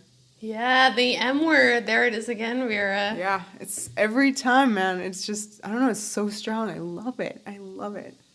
And Xena's chained once again. Now, hooded figure looks at the altar, which we also saw this figure staring down at Xena when she was in the middle of her montage building it. But now she says, an altar for the souls of the dead? Or is it just for the souls of the people you've killed, Xena? Thanks for explaining, crabs lady. Here's another line. Can I do it? Go for it. She comes up to Xena and is like, it's me, your victim. At least you didn't go, but now you're my victim. Okay. All right. Fair point. She gets one of her guards to kick down the altar. That was rough. Yeah. That was a rough moment. Yeah, so she takes her hood off, and it's Thalassa, and she looks like Debbie Mazar from the 90s. Oh. Very much so. I see it. Yeah. That's accurate. She got that, that tight bun in the back there. And we haven't talked about the actress. Her name is Katrina Brown. She's appeared in Xena before. She played wife of Verkinix. Yeah, Verkinix's wife. And we praised her there because she just had the one scene. It had to matter because it was very really short important. They make up for it here. Yeah, they do make up for it here. She's very covered. She is. But she makes an impression in When in Rome. And I think it's a tribute to this actress's talent that she did that there, and now she's playing a very pretty demanding role here. Yeah. And she's also in, I think, both Hercules and Young Hercules. Oh, okay, so good. She was a fave. Yeah, she's good. Cool. So she goes up to Xena and she's like, seeing me bring back some memories, Xena? And then we have this crazy crabs flashback of the crabs eating her. This is, I think, where it's like on her legs and stuff. Yeah. Yeah. And the crabs, I don't even know what these noises are. They're just, really weird, I guess chewing noises. Yeah. You're hearing the little teeth of the crabs, even though crabs don't have teeth. I don't know, they must have something. Yeah, doing the chewing, doing the masticating.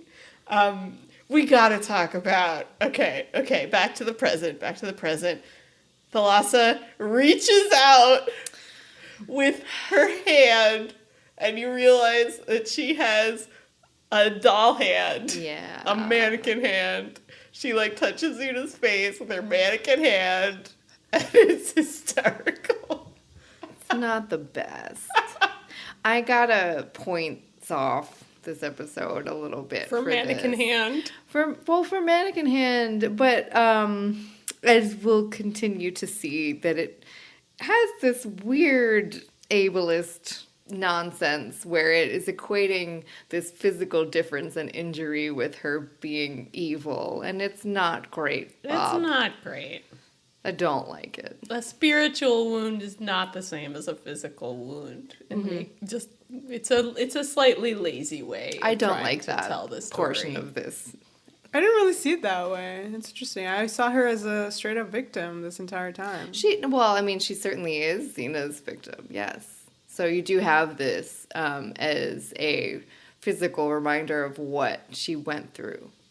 Yeah. The loss of her hand is really like the loss of her innocence, the loss of her goodness. Like, the episode makes that clear. But at the same time, you're like, is that a good stand-in for that loss? The mannequin hand? Mannequin hand. Yeah, I don't know. It doesn't quite work for me very well. And especially when, like, it's revealed later with Gabrielle and you have this horror music cue with it and stuff. It's just like... knock it off. Here we have, speaking of horror music cues, we have in the flashback, you see the crabs crawling over her severed arm. Yeah. And you hear in voiceover Thalassa talking about that, and she says, "You know, a wolf, if caught in a trap, will gnaw off its own leg just to get away. I was lucky. The crabs did it for me." So that allowed her to be free, because since she was tied down. She was no longer tied down, so thanks crabs, I guess. Thanks crabs. All right, I want to talk about her performance here and her look and stuff. Yeah, let's talk about Thalassa's look. We mentioned the Debbie Mazar face and hair. The rest of her, like the way that she kind of entered scenes, she would kind of be stiff. She would enter the scene and then she would always like twirl because she has a cape. Yeah. And she reminded me of like a Sith Lord in a way. Ooh. Yeah, and I think that like goes with the Nazi vibe as well, obviously. It does. Yikes. And even goes with the whole idea of, physical difference being equated with evil. So Right. many of the Sith Lords. Yeah, I mean, that's why I didn't really have a problem with her weird mannequin hand, because I'm like, all the Sith, they always have like some, Darth Vader. Well, has, that's like, a problem, though. It's like the same thing. It's a problem. It's the same thing with Wonder Woman and the female villain in that with her mask and stuff. Right. It's just, I think we've moved beyond this. Thalassa decides to throw Xena into a pit because that's like the ultimate punishment in this prison. She orders her to be hogtied and chucked down there. Oh.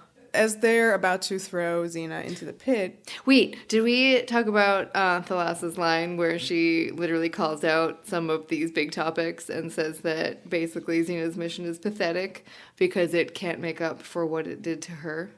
Yeah, that's a really important one.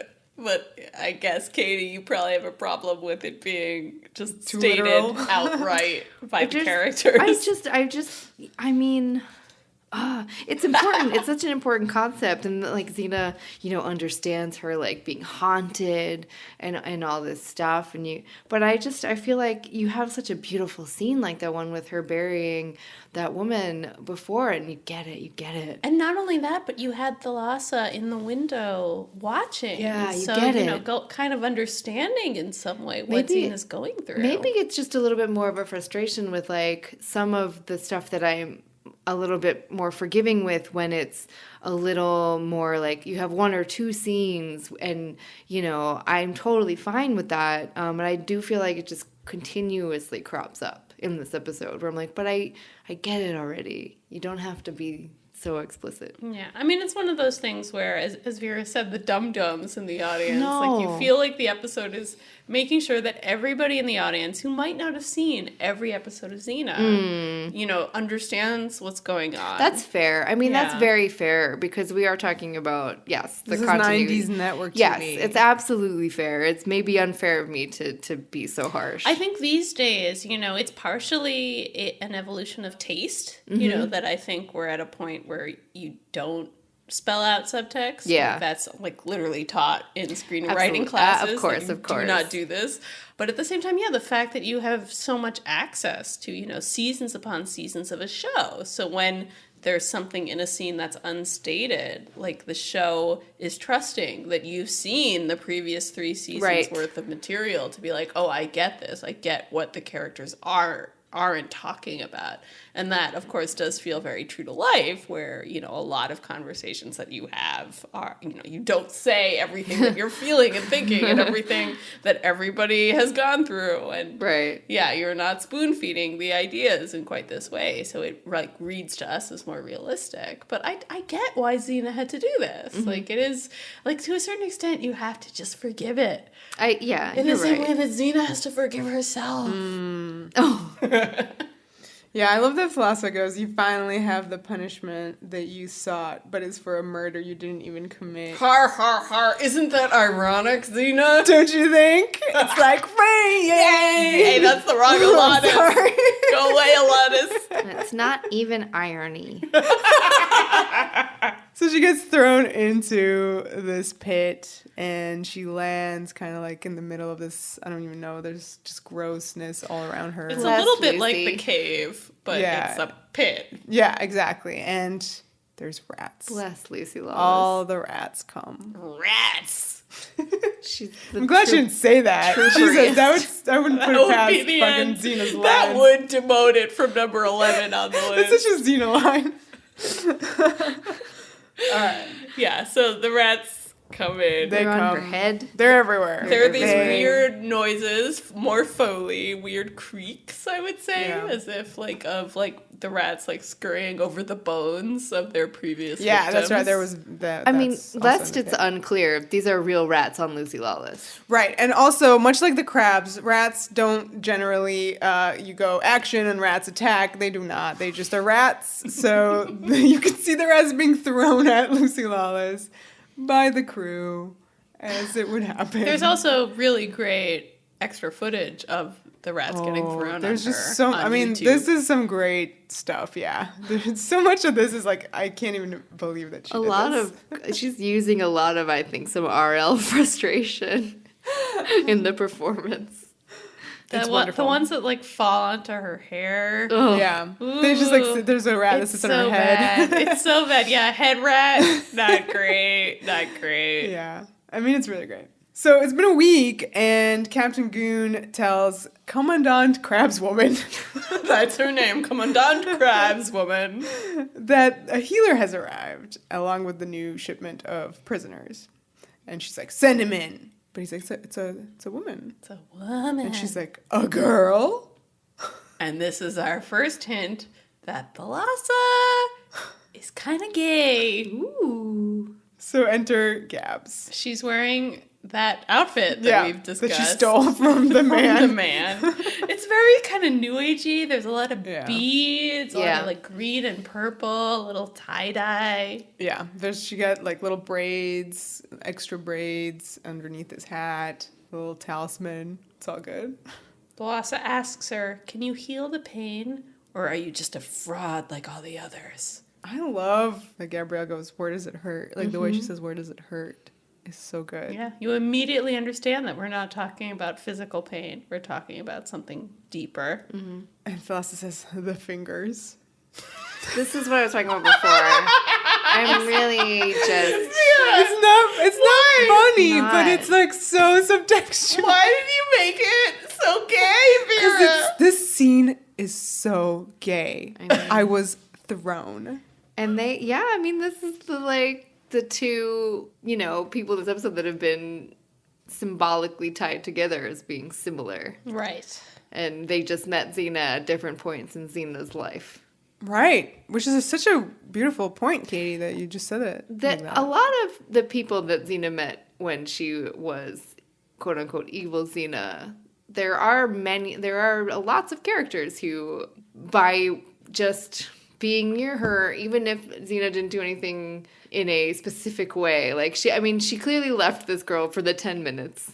But there are many characters for whom they just become evil themselves. Not only because of her Callisto, influence. but we very recently had Anakin who had the line, "You poisoned my soul," which sounds so similar to the rhetoric that Thalassa will say here about her soul. I guess Thalassa's not so much evil. She just kind of has the trappings of it. I don't know. Just runs a prison that Yeah, has I some don't know. harsh rules. I wouldn't classify her as like a Callisto. Like, that's so not right. It's a little unclear on what her role in all this is, but, obviously she watches every execution and is probably the person who instituted that rule. Right. About killing people who try to escape, which is pretty grim. Right. I don't know. It's not the same as Callisto. That's all I'm saying. I'm not equating them. I'm just saying that Crab's Lady is pretty dark. She's dark, yeah, for sure. She really has some issues, and we definitely see... That's why I love these scenes with her and Gabrielle, because you get kind of like a glimpse into her personality here, and I just wanted to have an entire series about Crab's Woman and Gabrielle. I definitely felt like... Crabs and Gabs. Crabs and Gabs coming to NBC this fall.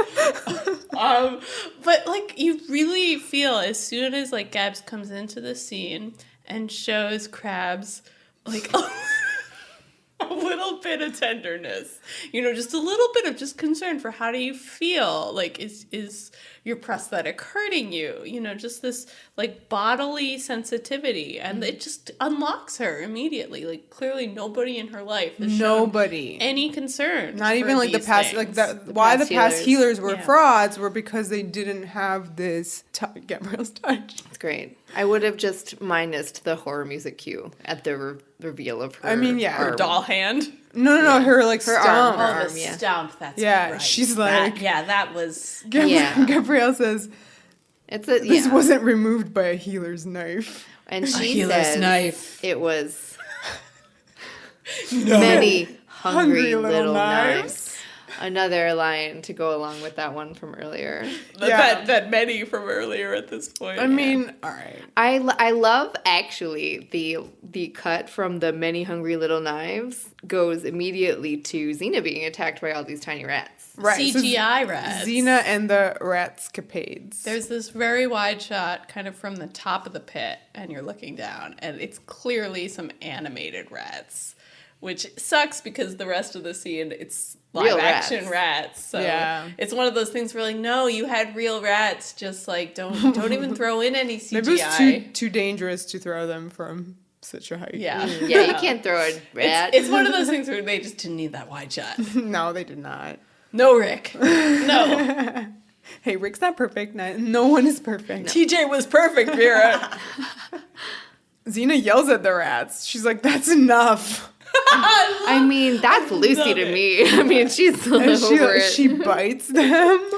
This is nuts. I love it. Yeah, she just bites. She bites and kills the rats. Yeah. Oh, it's so gross. It is, and just you see that shot of the dead rat being thrown against the wall and just like flopping, and you're like, whoa. See, that was a really funny shot because the dead rat comes flying and there's a live rat there who's just like hanging out because that's what rats do.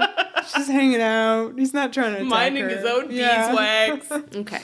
So you guys have, in the course of our previous discussion, going into the next scene, have kind of gotten me on board with it because we have now Thalassa and Gabs talking together, and they have this sort of conversation where they're both talking about loss, and Thalassa's like, what would you know about it? And Gabrielle's like, I know a lot. Thalassa, like, immediately is just like, you have such warmth and beauty. And I initially am just like, why the fuck are they talking like this? Like, basically, they met 5 minutes ago. But you raised the point that, like, if she's the first person who ever showed her any sympathy, then that's all right, maybe. And if she's interested in girls and like a girl healer doing this for her. I mean, like, this is something that's so intimate for Thalassa. Like, she's showing this healer everything. Like, this is kind of a big moment for her. So I can see her sharing this. Her saying you have such warmth and beauty to me. Like, like I said, I'm so on board. Like, I was thrown by how deep this was. Yeah, the episode does do the work. And I like that it very simply had her doing the same thing as Gabrielle to save the village. And I wish that was enough. But, of course, then you have the, like, she has a goodness and the flashlight face. Flashlight face. etc. all that stuff. So you know that they're on the same page, but like I did feel like in this scene I was like, why are they being like this? Like immediately she's just like, oh, you're so me. Before I was eaten by crabs and met Xena, the tall dark-haired evil came into my life and I was ruined. She took Mutilated her soul. which is almost exactly that Anakin line about poison my soul. I can't help but think about this whole situation from Thalassa's point of view. She's gay. She's the warden of this women's prison. All the women in her life are these people who she has power over, and she like abuses it. Then finally this woman comes into the prison who isn't a prisoner, who's sort of her equal, who she can finally talk to, who she feels like she can finally talk to. And it's like this big moment. It's just like this unlocking, like all these feelings that have been just like stored away and like they just come flowing out. That's why I don't mind how quickly this scene progresses from just like hello to like, oh my God, I love you. I told you guys to bring me back to my first don't reaction either. and you're doing it. Good job. Gabrielle tells her that she needs to put a salve on her wound, and she's like, will you do it for me? Please sexily rub my skin with your fingers. It's incredible. Also, I just don't want to kind of like skirt over the fact that when I know we laughed because it was funny and subtextual when she said, where does it hurt? And she says the fingers. But I mean, it was such a moving moment because phantom pain syndrome is so like a real thing. And I was just, I don't know, I'm just so into this. That's why I like didn't have a problem with the fact that she has, you know, a loss of limb. I don't mind that she has the injury itself. I just think that there are moments in the episode that go slightly overboard with the connection between having that and her emotional problems where, you know, you have these like mutilated my soul and the music cues. But even if she didn't lose her arm, she would still be in this position, you know? I think that's the arm is just a byproduct of it. That's why so I Gabrielle don't think that healing they need it is so and she, of powerful. course, herself is endowing the loss of that arm with all of these psychological issues. For her, that arm that she lost is that innocence that Xena took away from her. These are things that of course she would sees. associate it, but also her what face. happened She was gorgeous, right? According to, and now she isn't. She's because a hideous, there's like little marks drawn on her forehead, little crab bites on her cheeks. Can you do me a favor? Maybe a coin in the jar. Yeah, we'll do a coin in the jar. There's one coin right here. Oh yeah. It's a little troubling. No, it's definitely troubling. You're right that there's kind of a vast tradition of doing villains who have these issues, going back all the way to like Richard the Third in Shakespeare, motherfucker. Anakin Skywalker. But yeah, it's obviously it's something that should trouble us, even as we understand how it plugs into the character of Thalassa. Well, Xena, meanwhile, has now gotten to a point where she's freaking the rats out. I love this moment. This was so, like, her hissing at that rat and scaring it away was so Warlord Xena. She kind of reverts to the high voice and kind of the humor of her past self, which I was happy to see in this moment. I think this moment is very interesting because while, yes, she has scared away the rats and has overpowered the rats. I got you good that time. Right. She coughs and is clearly weak. She's on her side at this point. So, like, it's not, you know... It's bravado. Yeah, exactly. Yeah. So, it's a little moving scene. Oh, poor Xena. This episode is putting her through the ringer. Yeah. I almost wanted the rats to be like an Indiana Jones thing ever after. Like, I wanted Xena to confront rats, like, later in season 4 and be like, rats! Why is it always rats? It's true. Like, she's always had rats. This feels psychologically very intense for her. Like, this is a hard moment. Like, these rats almost break her. That's true. And she already had rats in season 1, remember? That's right. In the Sisyphus episode. Yeah. So Gabrielle told Thalassa that she wanted to check on the inmates and see if anybody needed some healing. So she's out in the yard, kind of like obviously looking for Xena. And Captain Goon is tailing her because Commandant Crab's woman has sent him to protect her. This is a great scene. I really love it. It's super cute. He's like, she doesn't want anything to happen to her pet healer. Ah, I see. Gabrielle borrows a broom from the gray-haired woman who was like freaked out earlier in the episode, and she uses it like a staff. Captain Groot is like, oh, why are you stealing that broom? You're gonna sweep up the dirt? And Gabs is like, in a manner of speaking, and then kicks the shit out of him with it. Good lines. And then gives it back. The punctuation mark on this scene, is her giving it back, and the old woman kind of smiles like they have a and conspiracy. She's like, wow, I could use this broom like that too.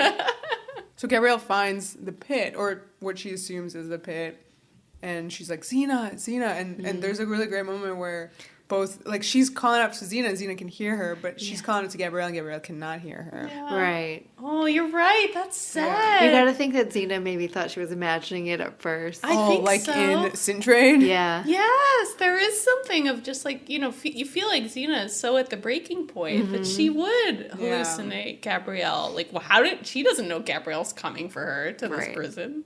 Gabrielle assumes that Xena's down there, so she throws the chakram in. Yeah. And it kind of like rolls right on top of the grate. Yeah, it doesn't go in. The pit. And so it's annoying. Just like it's horizontal there. This was so fucked up to me because I swear to God, like the chakram has never not done what the characters wanted it to do. Well, like, Xena's usually wielding it. Listen, it doesn't belong to Gabrielle. Oh, it's not hers yet. So it doesn't obey her Not yet. command. Yeah. Oh, I did not think about it from that perspective. Whoa. Okay. So And also, it's an excuse for Xena to put a rat in her mouth and throw the rat up to get the chakra. which is an incredible way of getting out of her situation. It's fabulous.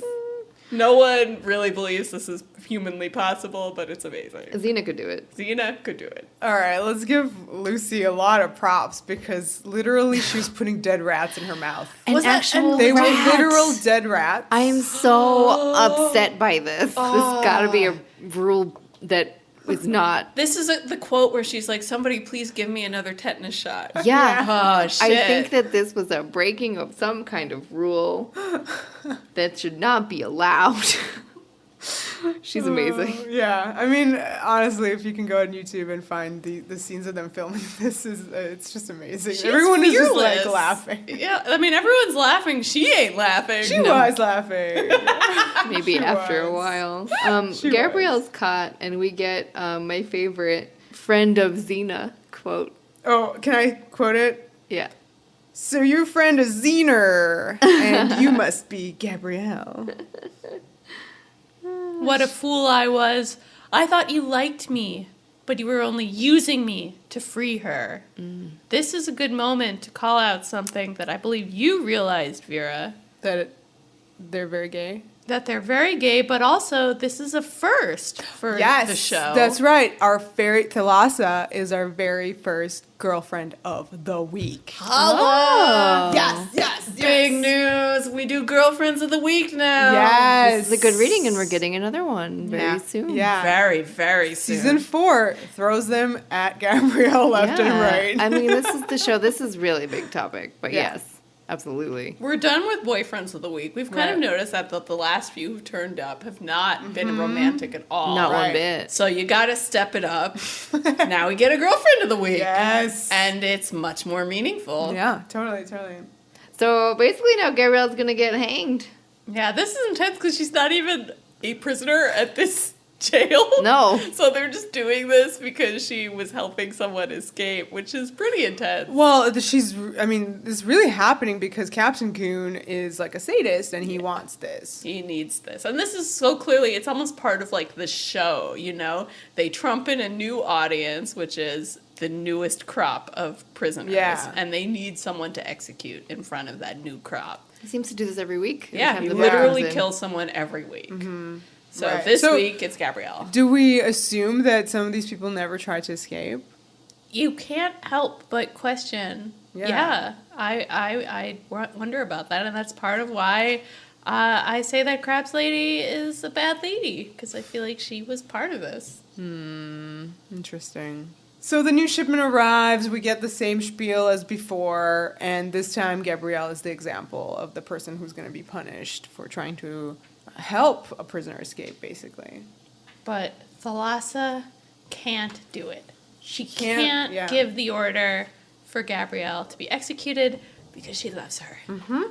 But the captain is like, I can do it! Yep, and they do. Gabrielle falls.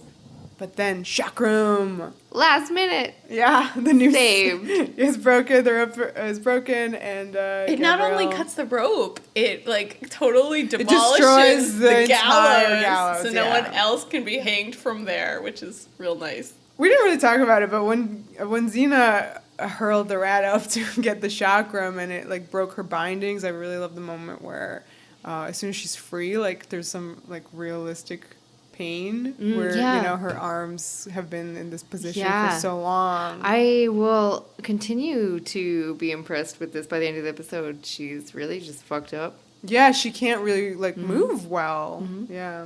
There's like this weird little voice, like in the courtyard, who's just like, it's Xena! It's like very distracting. What do you think that is? I guess I hope it's it's one of the the- old woman. I guess it's the old woman, but it's just like, hey!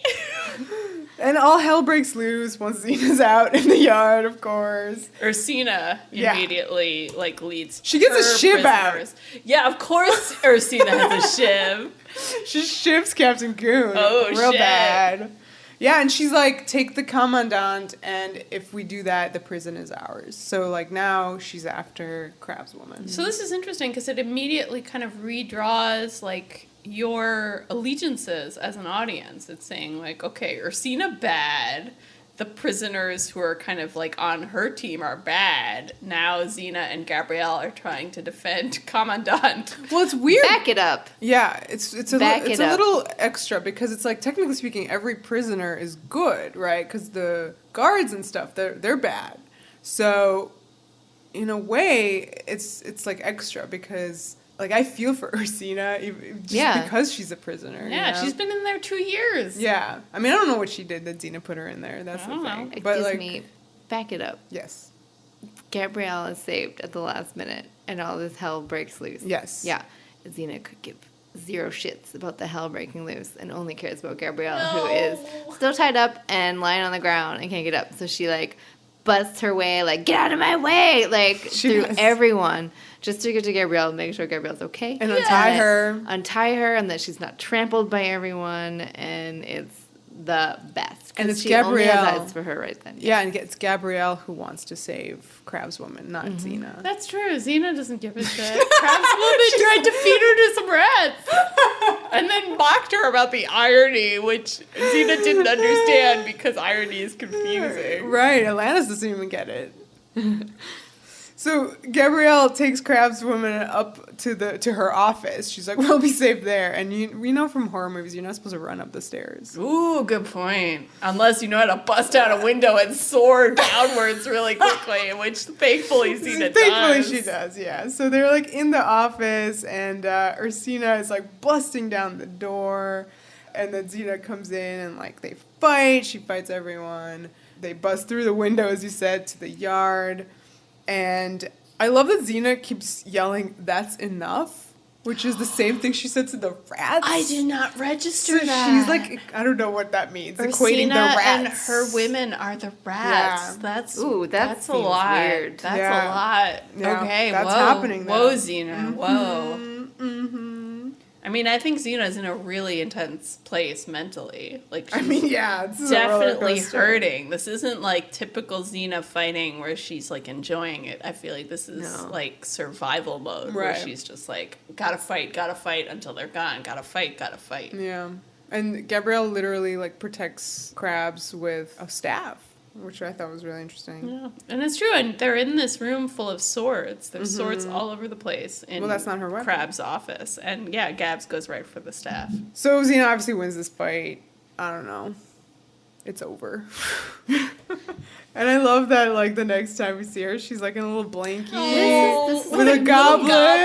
Yeah. She has like a nice. I assume it's like a warm tea, like. But it's in a substance. goblet. I know it's I think probably it's like probably wine. wine. I But, hope like- it's some stiff alcohol. It's probably booze, but in my head, it's like this nice warm beverage and her blanket. Yeah, you can tell that like this has been physically a toll. Yeah, and so she's facing Thalassa now for the first time. Thalassa goes, now I owe my life to you. And the gods are playing with their freaks. Very important line for season 4 with this prophecy overhanging everything. Absolutely. I can't ask for your forgiveness, Xena says. I wronged you terribly. There's one thing I know. When I met you, you were a wonderful, loving person.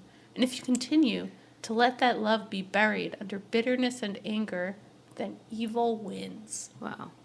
I really need to make a lot of this about Gabrielle in the sense that she met this lady for actually less than a minute.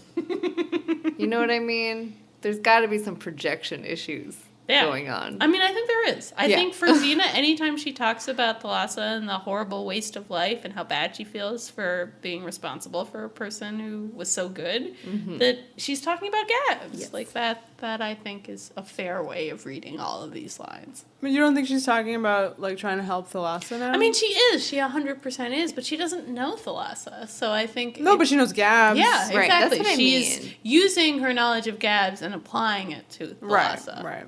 Yeah. But in a way of trying to help her. Yeah. I feel like this episode asks a lot of that character in the sense that tying her to Gabrielle means you just project a lot of feelings about Gabrielle to this person that you literally don't know anything about. Absolutely. Like, beforehand. So you just have to be like, okay, I guess she's Gabrielle. I would definitely watch a show about her, though. Crabs and Gabs, Crabs and Gabs. I would so watch it.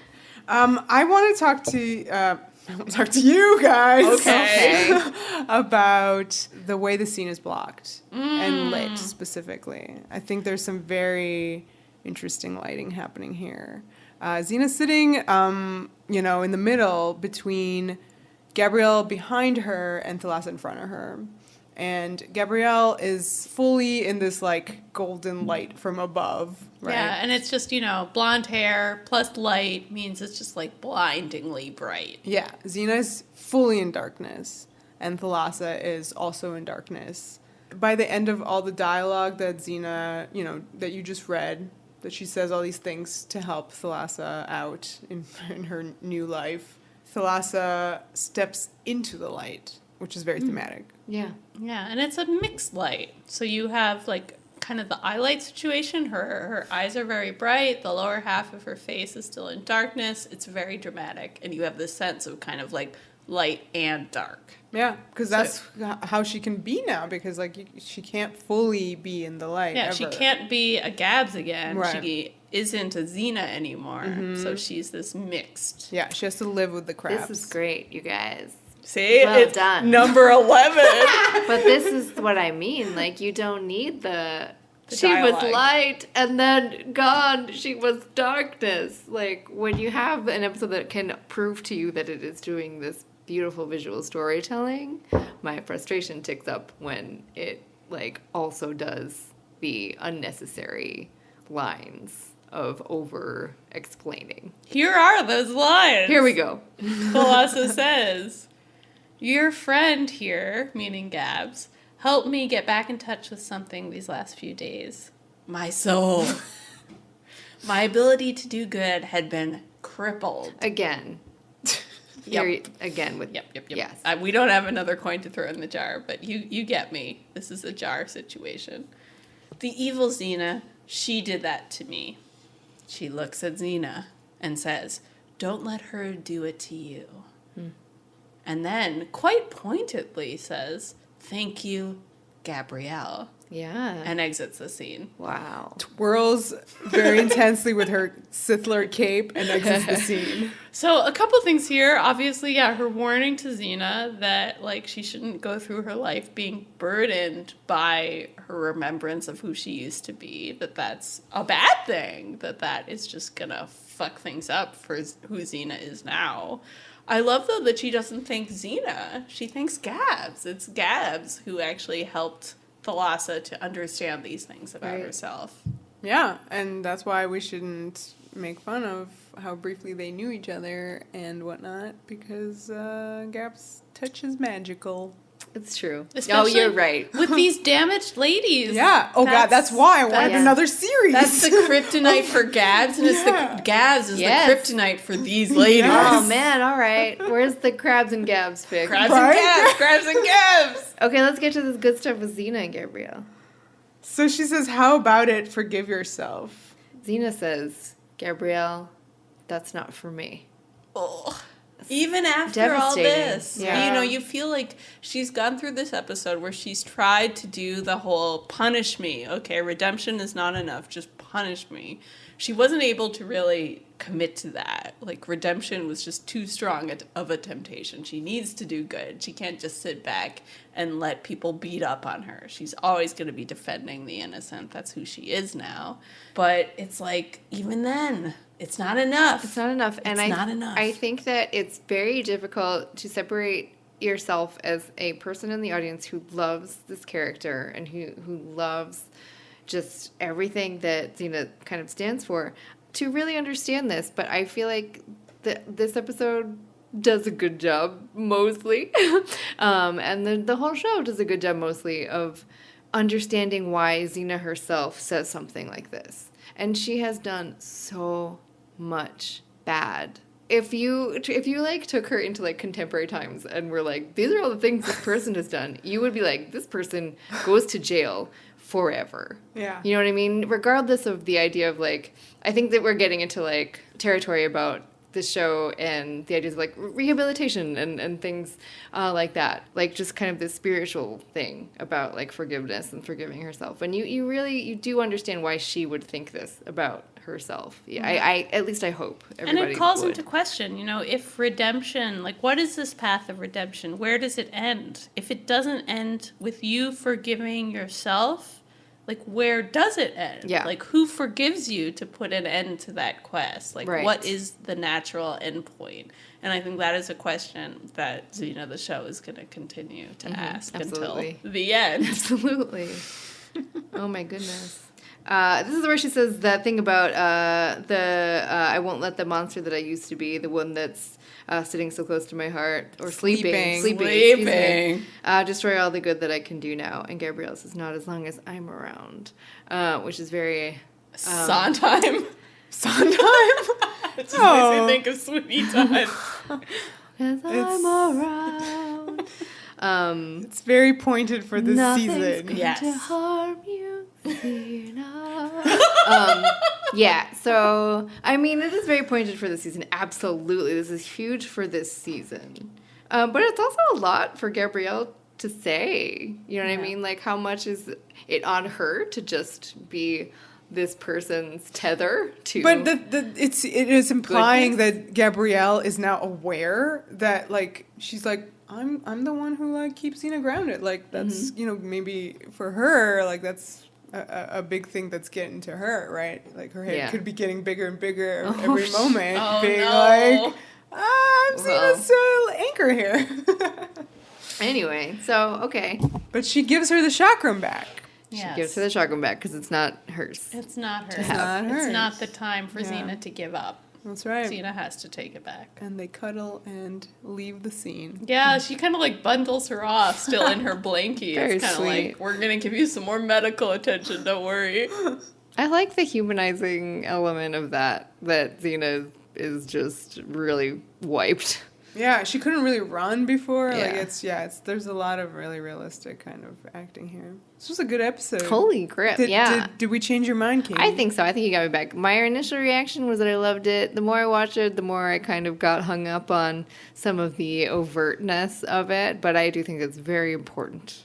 It's one of those In the episodes where, yeah, it's a very dark episode and a very serious-minded episode. It's not written by Steve Sears, so I think that immediately changes it. I think if Steve had written it, you would just have 100%, because Steve has figured out a way of writing Xena episodes where you don't really have that sense of tonal disjunction. Interesting. Like, he can be very serious and still make it feel like it's an episode of Xena.